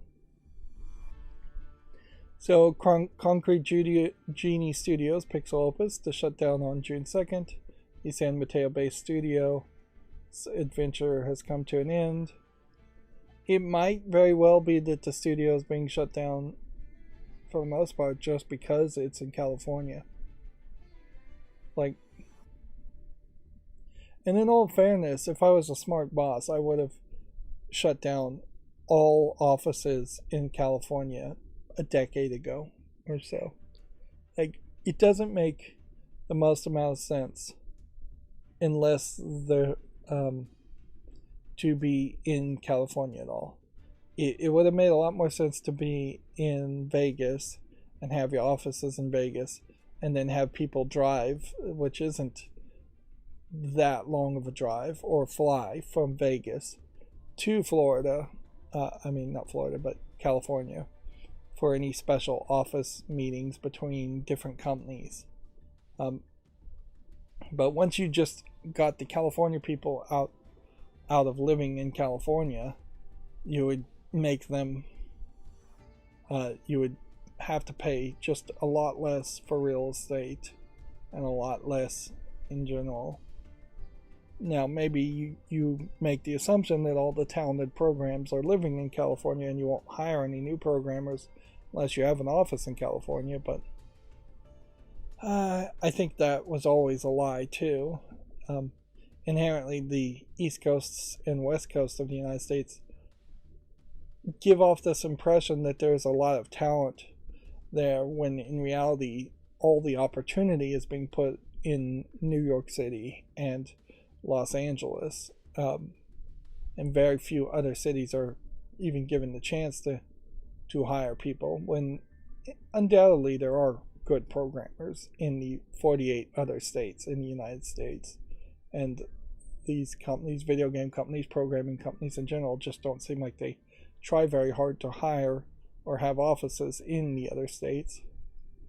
And particularly Sony being run by a Japanese company, it would make a lot of sense that they would just follow tradition and have a bunch of acquisitions of second party companies in California. Let's see. Moving on. A free-to-play HoloLive fighting game, Idle Showdown, is now available for PC. 8 characters are available at launch. As far as HoloLive characters, though, I don't recognize most of these. Is this supposed to be Hatsune Miku? Like, that seems like a weird collection of characters. Am I thinking of Vocaloid instead of HoloLive? I think I am. Yeah, Hatsune Miku would be Vocaloid. So HoloLive are the VTubers, the virtual anime characters that are being puppeted by YouTubers and streamers.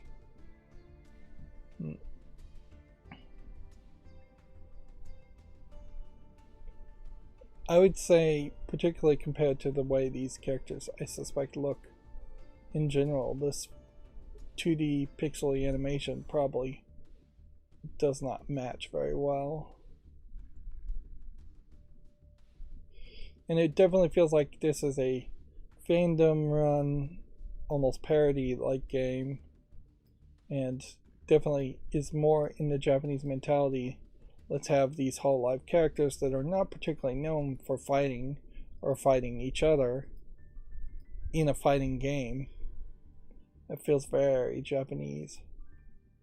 Of course, you could have gone the other direction with the Japanese, and you could have had the HoloLive characters in a adult visual novel or a romance dating novel with no adult content in it, and maybe that would make a little bit more sense.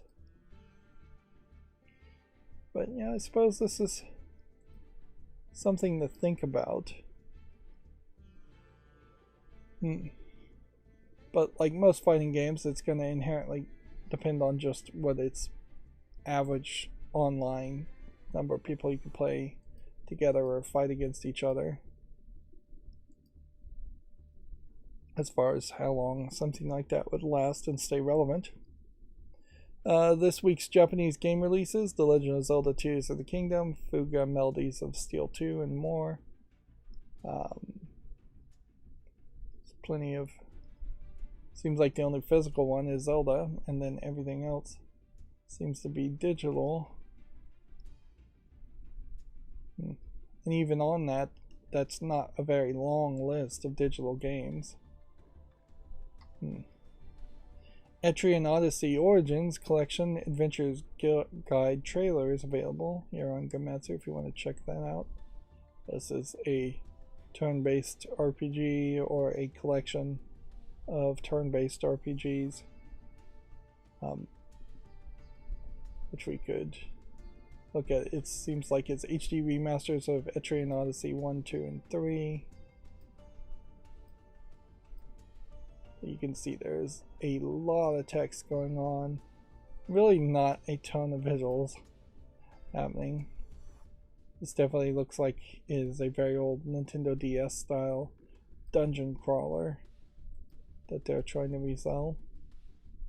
Some of these games were definitely not worth playing when they originally came out, so it's would not be surprising that if they didn't sell again. We are hitting a point of saturation, certainly as far as HD remasters and remakes, to the point where they're starting to release things that shouldn't have ever been re-released or remade. But we haven't gotten so bad that they're taking just like awful games. we'll know we've hit rock bottom when somebody makes a remaster of like Custer's Revenge or some just awful Atari adventure game, and it's a pixely HD remaster that just makes the pixels a little bit bigger and does nothing else. A lot of those simple games like Adventure on Atari 2 or Pong, you can't remake that and reboot that and make it a game that's anywhere close to what it looks like before or what it was originally. They're just too simple of a game. Like even remaking Super Mario Bros. 1, if you tried to do that in a modern way and make it a 3D environment, it wouldn't really work that well. Let's see. Gamatsu says Loop 8 Summer of Gods, A Guide to Life in Ashihara trailer is available if you want to look at that. A game called Ellipse for PC launches May 17th. What is it? Let's look at it on Steam. A Metroidvania with a female protagonist, it says. At a certain point, I'm starting to wonder if I even like Metroidvanias as much as I think I do. Since Metroid Dread really was way too hard for me, and just a lot of the previous Metroidvanias I played on PC felt either a little lackluster or a little difficult. Maybe I just like the idea of getting new abilities and gated regions, and don't like the idea of difficult enemies blocking your paths. I wonder if a Metroidvania exploration game has ever really been made and sold that way, where frankly a puzzle exploration game is basically that same idea. Yeah, a peaceful mode style Metroidvania game would be an interesting thought of a game. I'm sure somebody's made something like that. Moving on, a game called Organ Quarter for PlayStation VR 2 is now available. It's a virtual reality survival horror game. I would like to kind of get a general idea of what that looks like. It's got a 37-second trailer.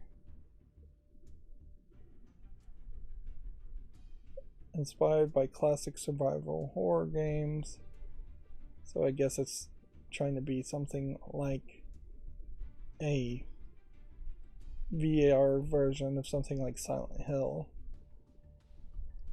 And inherently I have to question whether there's a large number of people that would want to play such a gross and gory looking game in VR. That seems like that is going to have a very niche audience, at least. Capcom has trademarked Monster Hunter Puzzles Final Isles. Maybe that's Feline Isles. Felon? Yeah, that's probably feline. The way as a word. Okay. It seems like a weird crossover, and that you're getting a match 3 puzzle game in the Monster Hunter universe, which are not match 3 puzzle games, and then you have Feline Isles, and if this is what the cats look like, that's a more kitty looking version, or like low polygon kid friendly looking versions of the cats in some of the Monster Hunter games.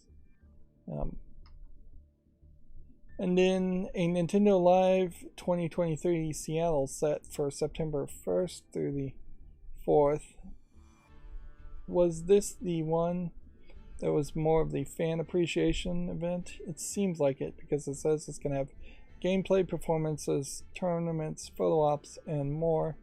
Yeah, this was the one, because I remember this photo where you have these kind of adult looking people playing on playing the video game, and then the kid is just here. And I guess you would have to take your pick as to whether you think this is just a really old sister or if this is supposed to be the mother of both of these kids. And then you have like one kid here, but then you also have two old lady adults over here. And it was this weird thing, here's another kid here, where half the photos seem to really encourage adults to be around and playing video games too. It'll be interesting to see how this goes, but I wouldn't be surprised if there's just a lot of people or internet streamers that go to this and they say, oh yeah, it was a big disappointment, there was just a big ball pit in the middle of the room and that was it.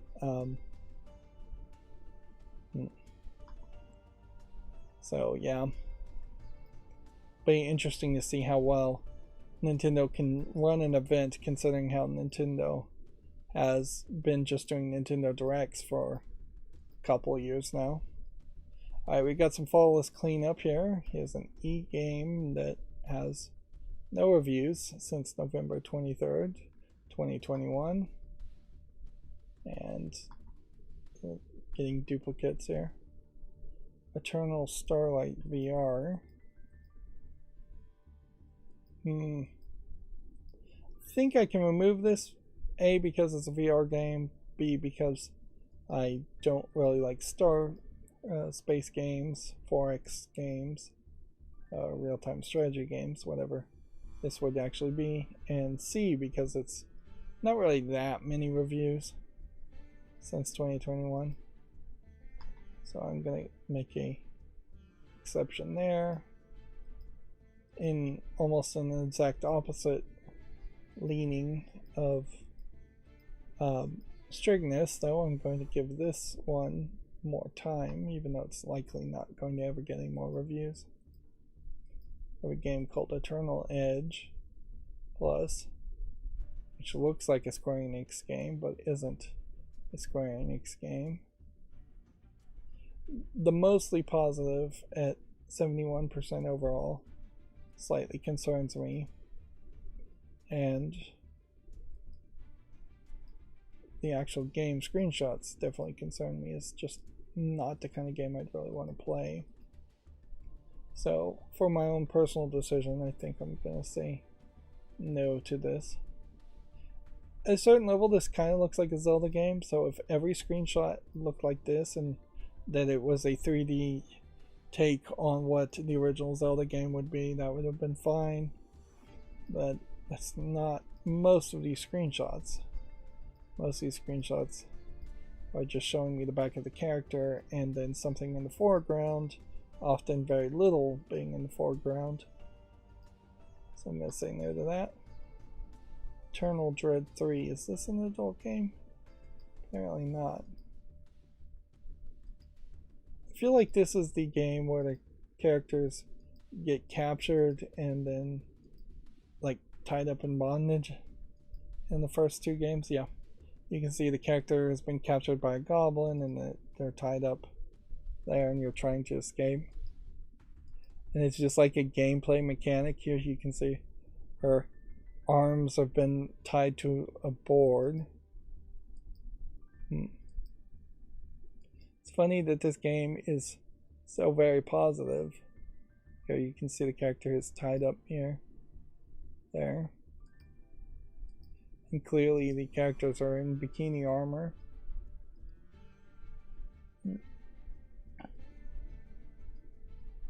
What was the situation with the two previous Eternal Dread games?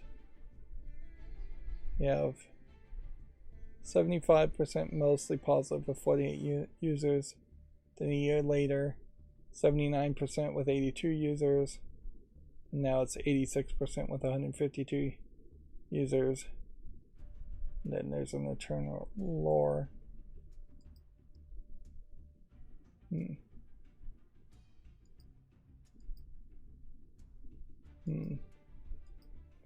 Eternal Lore here seems to probably not have adapted the concept of being captured, and if anything, it's just slightly worse graphics and probably the exact same game as Eternal Edge Even 3, and that they very possibly are just re-releasing the entire game over and over again.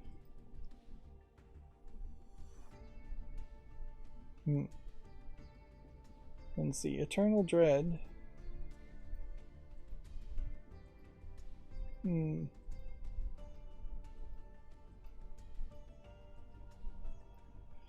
guess what you're doing here is you have to put this one on the wish list since it meets the standards. But it does create this weird situation, certainly, where it's basically the same game 3 times over. And it really does feel like this is baby's first bondage as a video game, or this is your teenage awakening, sexual awakening to bondage in a fantasy game. If anything, this game series almost has to be applauded for taking the risk of potentially being accused of corrupting the minds of the youth, and for trying to sneak in a theme that logically kind of makes some sense. If goblins and trolls and gnomes are supposed to be monsters, it would make a lot of sense that they would try and capture people if they kill them or eat them or sell them off as slaves. So in a fantasy world, it makes a lot of sense that those elements would be in more fantasy games. It's actually quite shocking that in Skyrim you don't get arrested and tied up that often. If you do get arrested, it fades out to black and then you're just in the prison at that point. It's not until you have like adult mods in Skyrim that you start to see any kind of adult content. There are in Skyrim no monsters that try to capture you to eat you. They just kill you on sight, and then you get a game over and reload, which would be kind of hard to do in Skyrim.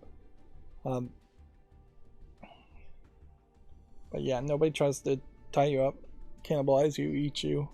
At a certain point, I guess it's not even cannibalism if a troll or goblin, a different species, is eating you in the same way that a human would eat a cow or a pig. But yeah, those are all reasonable and fairly common fantasy elements. Which at a certain point, that is also an issue that is increasingly happening, is that you're having people that are dungeon masters being unwilling to have that kind of content in their fantasy stories, where getting tied up, getting harassed, getting sexually assaulted, like some of that stuff has been just written directly into the new versions of Dungeons and Dragons that say we're not going to let you have your story happen, tell the story you want to have happen, in favor of having kind of a more censored, kid-friendly narratives always when playing Dungeons and Dragons. Of course, you can throw those rules out if your dungeon master allows you, but I've seen a lot of cases where dungeon masters are becoming kind of controlling. And at a certain point, what would have been a fairly reasonable thing to allow, where you would have a character potentially rob or kill a barkeep or something like that, even actions like that are going to either be disallowed or the dungeon master is going to sneakily punish them horribly because of it.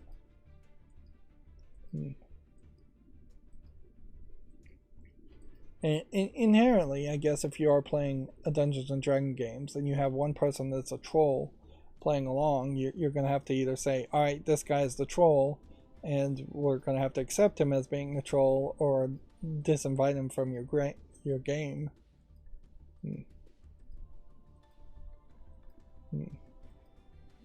This SE proxy. Not sure about this one. Top-down shooter in a brutal world. Twin stick shooter. It's probably not really my style of game. So I think I'm going to say no to this. Even though it does meet the requirements.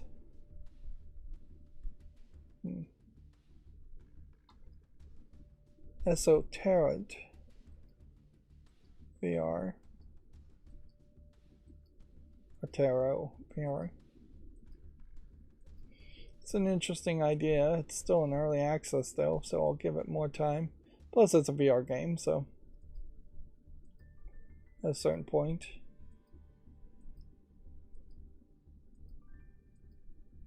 I don't know if you particularly benefit much from having the tarot cards displayed in VR. You might get the classic images here of this animation closer to your face, but if you had an actual set of the tarot cards and put it close to your face, that would be fine too. And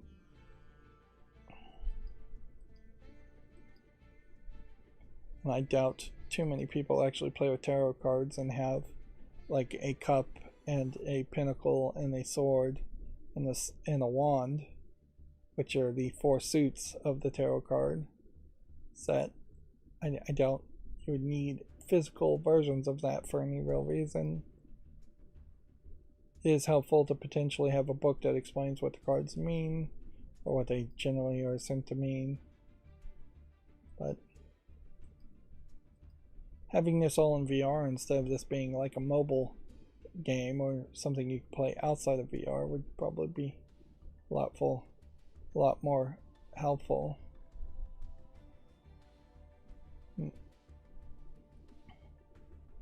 I guess I'll leave it on the following list and see if it ever comes out of early access.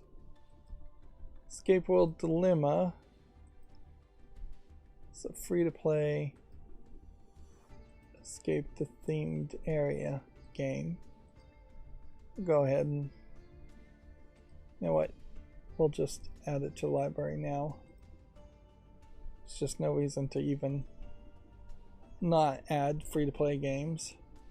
And then if I ended up playing Escape World Dilemma, and that's apparently the only game from this developer. If I ended up playing this and covering it and it's a free game, then whatever. Like, that really just doesn't matter that much. Escape Game Timeless Room, on the other hand, I think needs more time before I'd actually consider it. Has a lot more surreal imagery to it. If anything, I guess I should applaud myself a little bit in that I actually started to stream this morning at a fairly decent time. Instead of what I normally have been doing lately, which is being incredibly late. I'll say on my YouTube channel, seems like the number of subscribers are going up and down.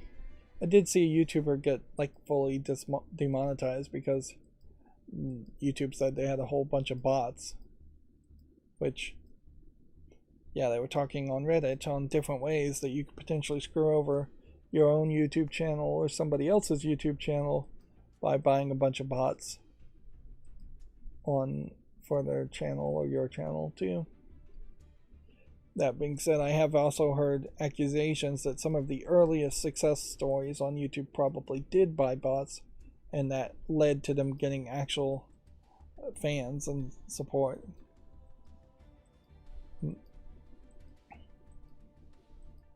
But yeah, I suppose my YouTube shorts are still doing anything. I wish I could figure out a better title though. Like, the title is somewhat working in that it's getting people to comment on a YouTube short, when I imagine the number of people that comment on YouTube shorts are incredibly low anyways. But the comment that I have gotten by far has just been no, as far as the title of the videos. Check out this PC game, is I believe the exact title, and just a lot of people have said no. They just put a no, and I think they probably mostly think they're being funny, but it does get me a little engagement. There's been a couple other people who've said, well, this game looks just like this other game, so it's just obviously a like Vampire Survivors ripoff or clone, and it's like, well, maybe it is, maybe it isn't, but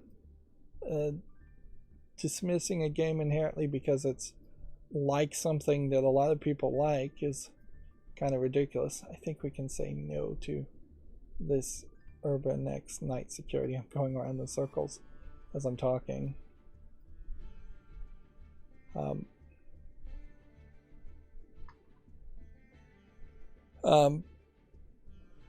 But so yeah, I'm desperately looking for more positivity as far as comments, which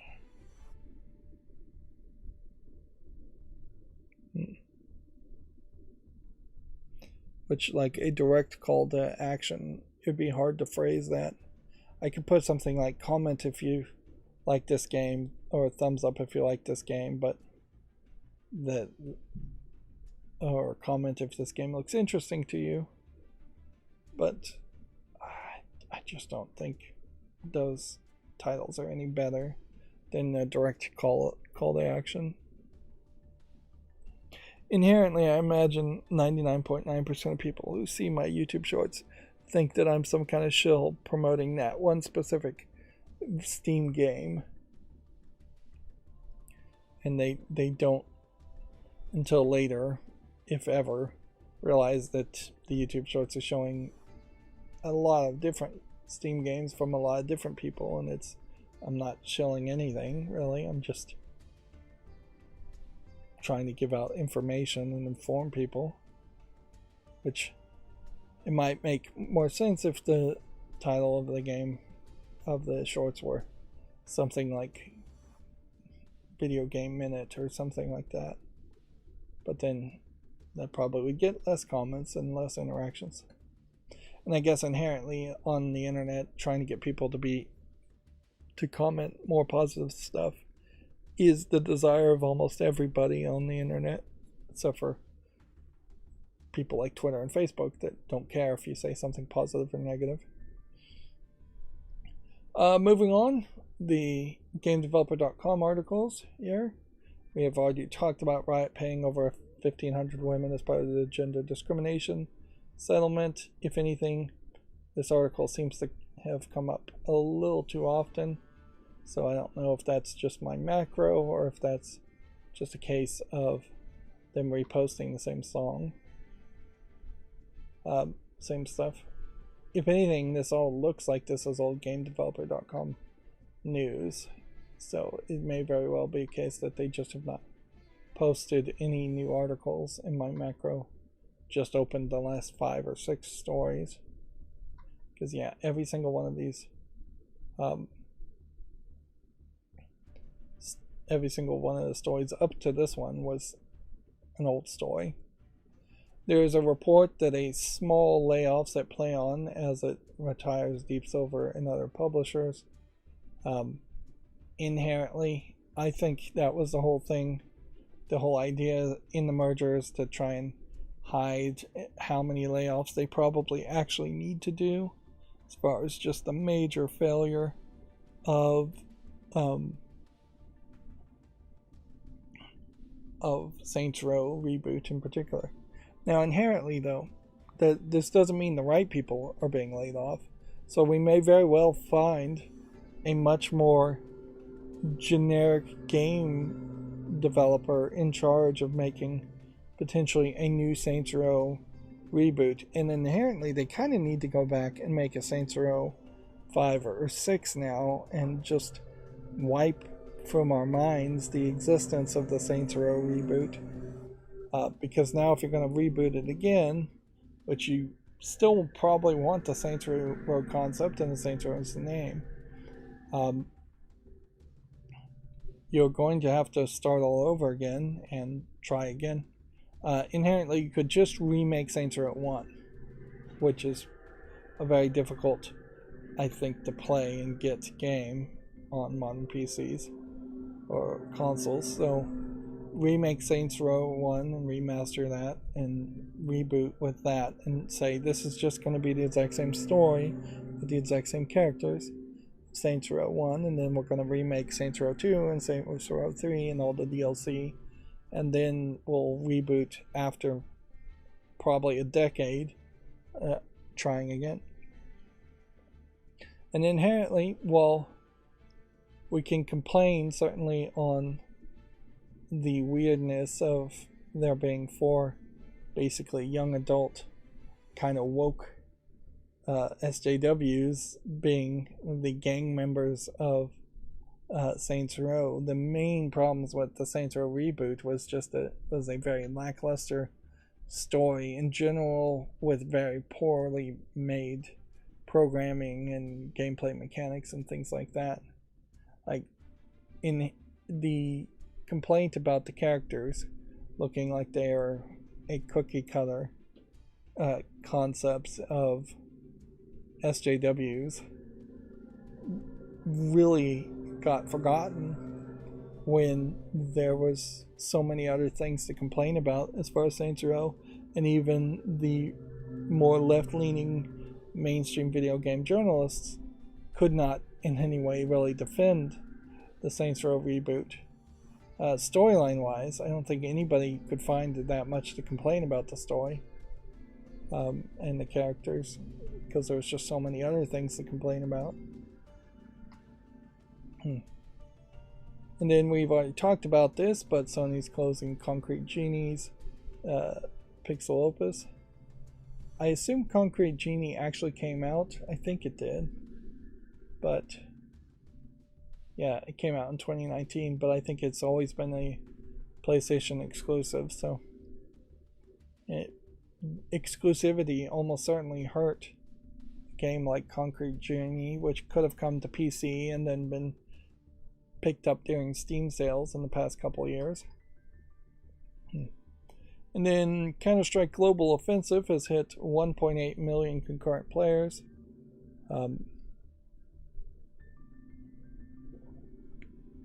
I imagine some of that is the new announcements that they've made for Counter-Strike Global Offensive 2. Or it may just be a good metric to show that there are just more people with PCs and more people gaming in general now than ever. And I guess if the population of humanity goes up and up, or the population of people who can afford to and have time to play games goes up and up, these numbers will constantly go up and up. Alright, so now let's look at the new games that have come out over the weekend. Dippy and Chippy. 2-player couch co-op game. Doesn't look particularly good. And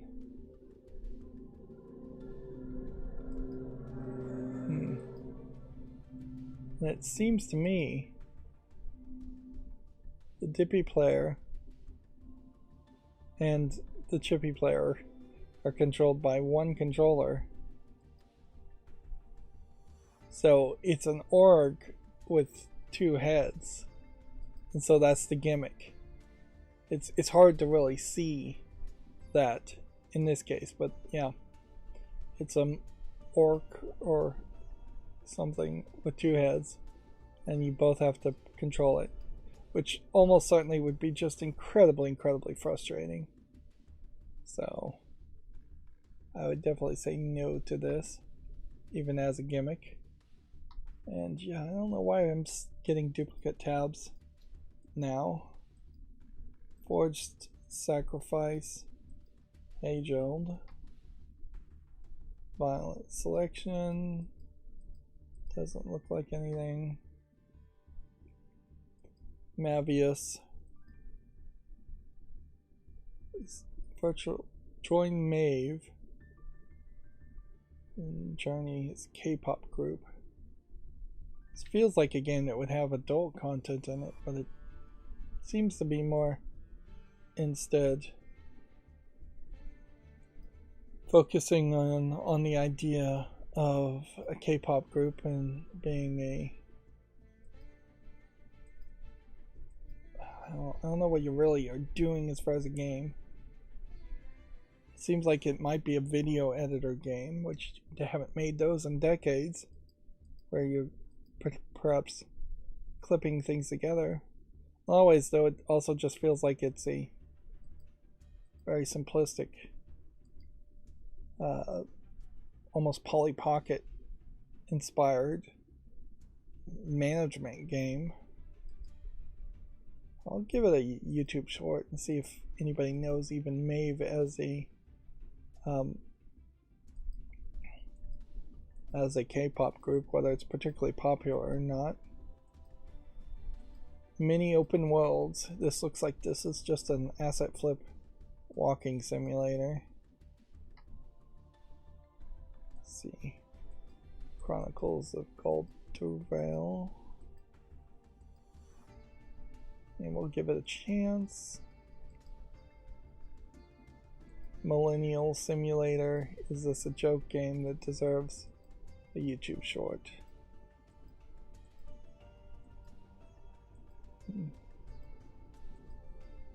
I'd say no. Trauma Core Violence. Well, that's a name, certainly. It gets people's attention. We'll give that a chance. It might be a case that I'm getting duplicates because of my network connection stuttering. But honestly, I don't feel like that is a good enough explanation for why I might get duplicate tabs. If anything, it feels more like it just should be a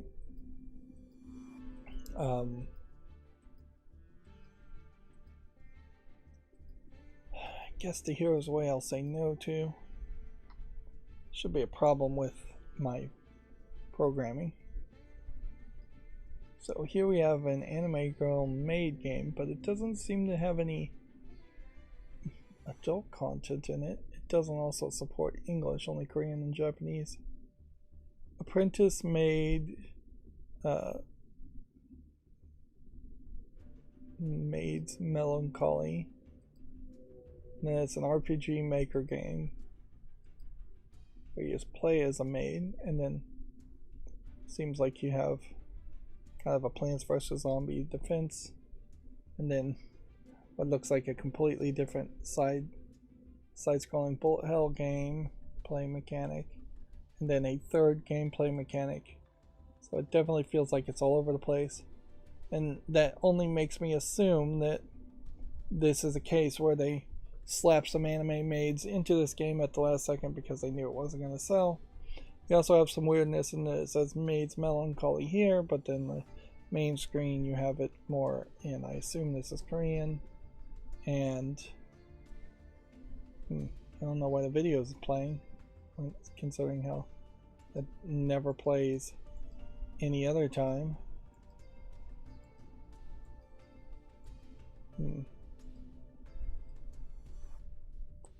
Yeah, unfortunately this really is one of those games that it's fairly obviously not much of anything.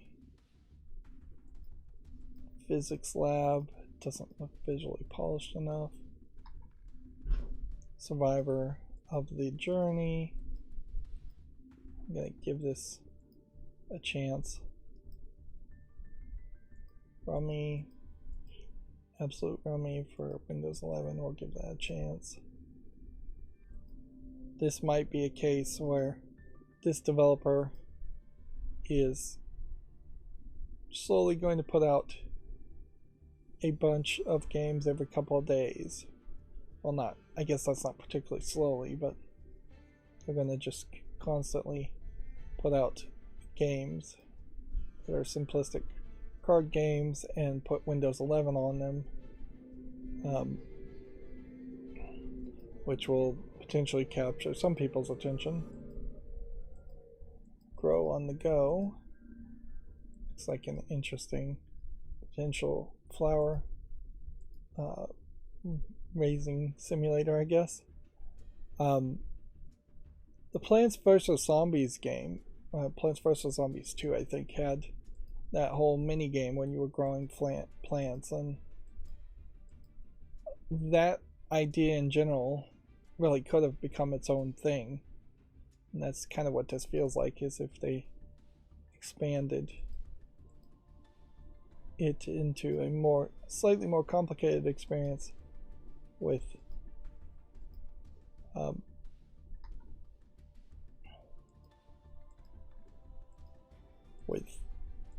it being a standalone thing, so you don't have to really do the Plants vs. Zombie things. I feel like I'm perhaps not as awake as I should be.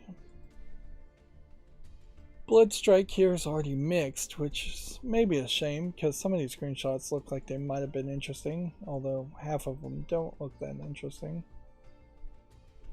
Rainbow Rendezvous. You know what? I'm gonna give this a chance. Mystic Blast.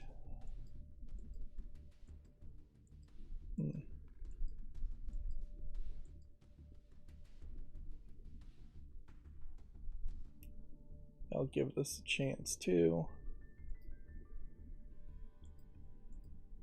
City of Dusk. Doesn't look like anything. Still rampant. Looks like a mobile game. Doesn't really feel like something that's zoomed out enough to justify playing on a PC.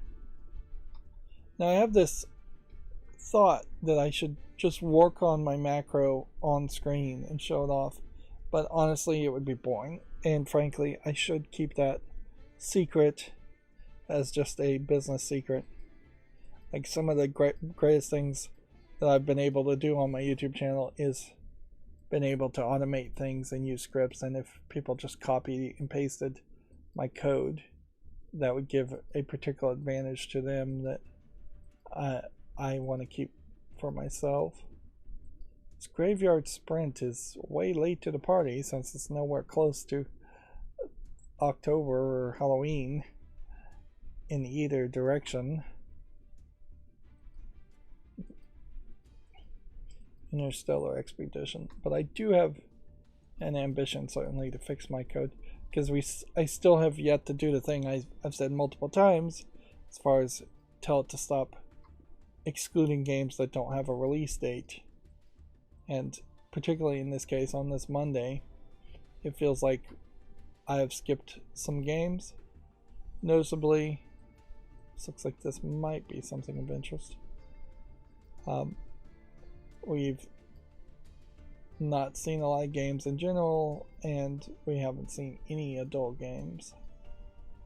That seems a little weird, but it's not super weird either, because it definitely feels like there's at least somebody looking at all the adult games and approving them before they are listed on Steam, which, while there probably isn't somebody looking at all the non-adult games being listed on Steam via Steam Direct, there probably should be somebody there. It would kind of make sense though if there was like 10 or 20 people that were looking at all the new games in general, and then all the adult games were given specifically to one person who, if he takes the weekend off, causes the entire process to slow down. I feel like I'm being very generous here, though, on some of these games. And then a lot of these still, regardless of how generous you're going to be with them. See, this is a nice screen that would look great on a cell phone, but it just does not make any sense to have items that big on a computer. That clearly this should be 2 or 3 times as big as far as the number of rows and columns. Petro Pursuit. I'll give a yes to. Although, I don't know why I'm putting any of these games that are just like platforming things on the fall list. Even a nicely animated one like this is still going to be a no in reality. And then, are these the same people releasing the same games? Well, the art style looks different, the developer looks different. It may just be a coincidence that you have 2 platforming games, or 3 platforming games. Although it may also be just a case that somebody has got multiple games like this and then they're listing them on Steam under different developer and publisher names. Pig Blue. Looks like a visual novel. Creepy visual novel of some sort. Merge Tower Defense. If there's a little bit more visual polish on this, I might consider it. I might have considered it. Here we have another non-English Japanese only game, which it's still nice to see these getting put on Steam, because that does give me an indication that more Japanese only games in particular are showing up on Steam. Yeah, this also is a VTuber. Mommy Simulator. So what does the mommy do? Pushes babies in a pram, chases after babies running away. Let's see, answers questions.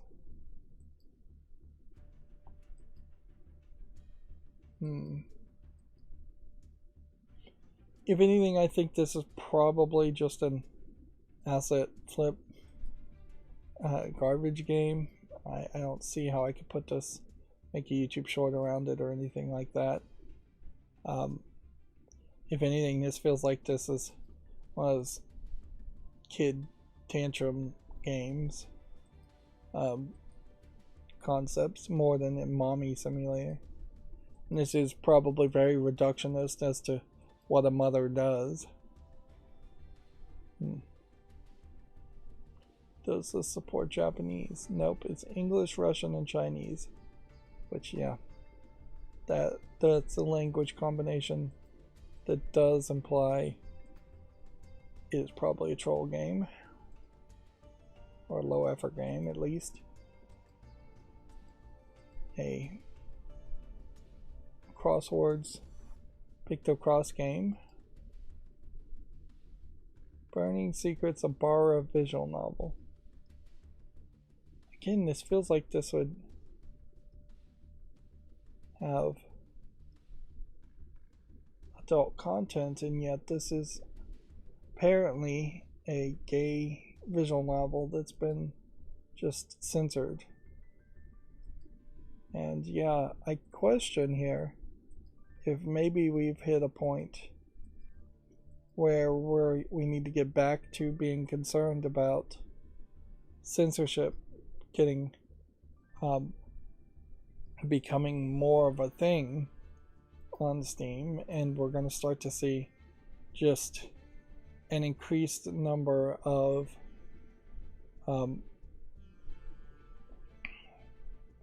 games that clearly at one point had adult content in it and then got censored down so they could be on the Steam storefront. Here we have Darkest Dungeon 2, which obviously already I'm going to put on a fall list, although in all fairness it would be really crazy for me to play Darkest Dungeon 2. If I was going to play it, I would play it for a very brief amount of time probably and say, alright, this is just like Darkest Dungeon 1, and thus I'm not really interested in going any further with it and put maybe an hour or two in it. There are some things in this trailer that perhaps catch my eye a little bit. You get new enemies and new traits, and then this does seem like this is perhaps a system you can use to maybe replenish your characters because you're in this cart. Although I wouldn't be surprised if the cart is actually the escape sequence, or if it's just a special sequence that happens every now and then.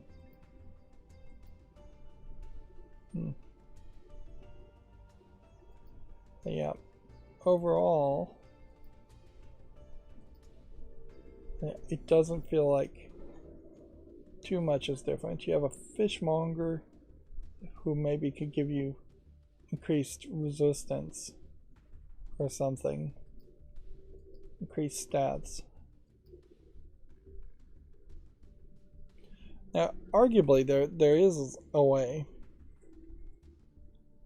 where, like Darkest Dungeon 1 would have been better if you could increase the stats and make a character highly more likely to survive through a run.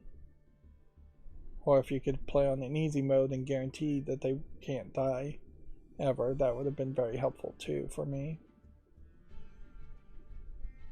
Let's see. About mole rats and depression. Duel. That's an interesting title. And here we have our one adult game. Ginny's Dong has got it going on, the Ginny trilogy. So you have a flat 2D lady with giant torpedo boobs, like probably the biggest I've ever even seen in a video game, and she's a dick girl, so she has a bulge in a lot of these screenshots. It seems like there's two different options really for each screenshot, one with the bulge, one without the bulge. So it seems to me like they're saying this is a remaster of 3 original games that I have no knowledge on. And a lot of this, frankly, looks like this is a cell phone game. Yeah, I think it was possibly originally a cell phone game. And that the background imagery and art doesn't really have much to do with what's going on in the game. And this may very well just be a visual novel. $7.99, English only. And inherently it has the anime tag, and they probably need to get rid of the anime tag as a concept because this animation style definitely does not feel like an anime game in any way.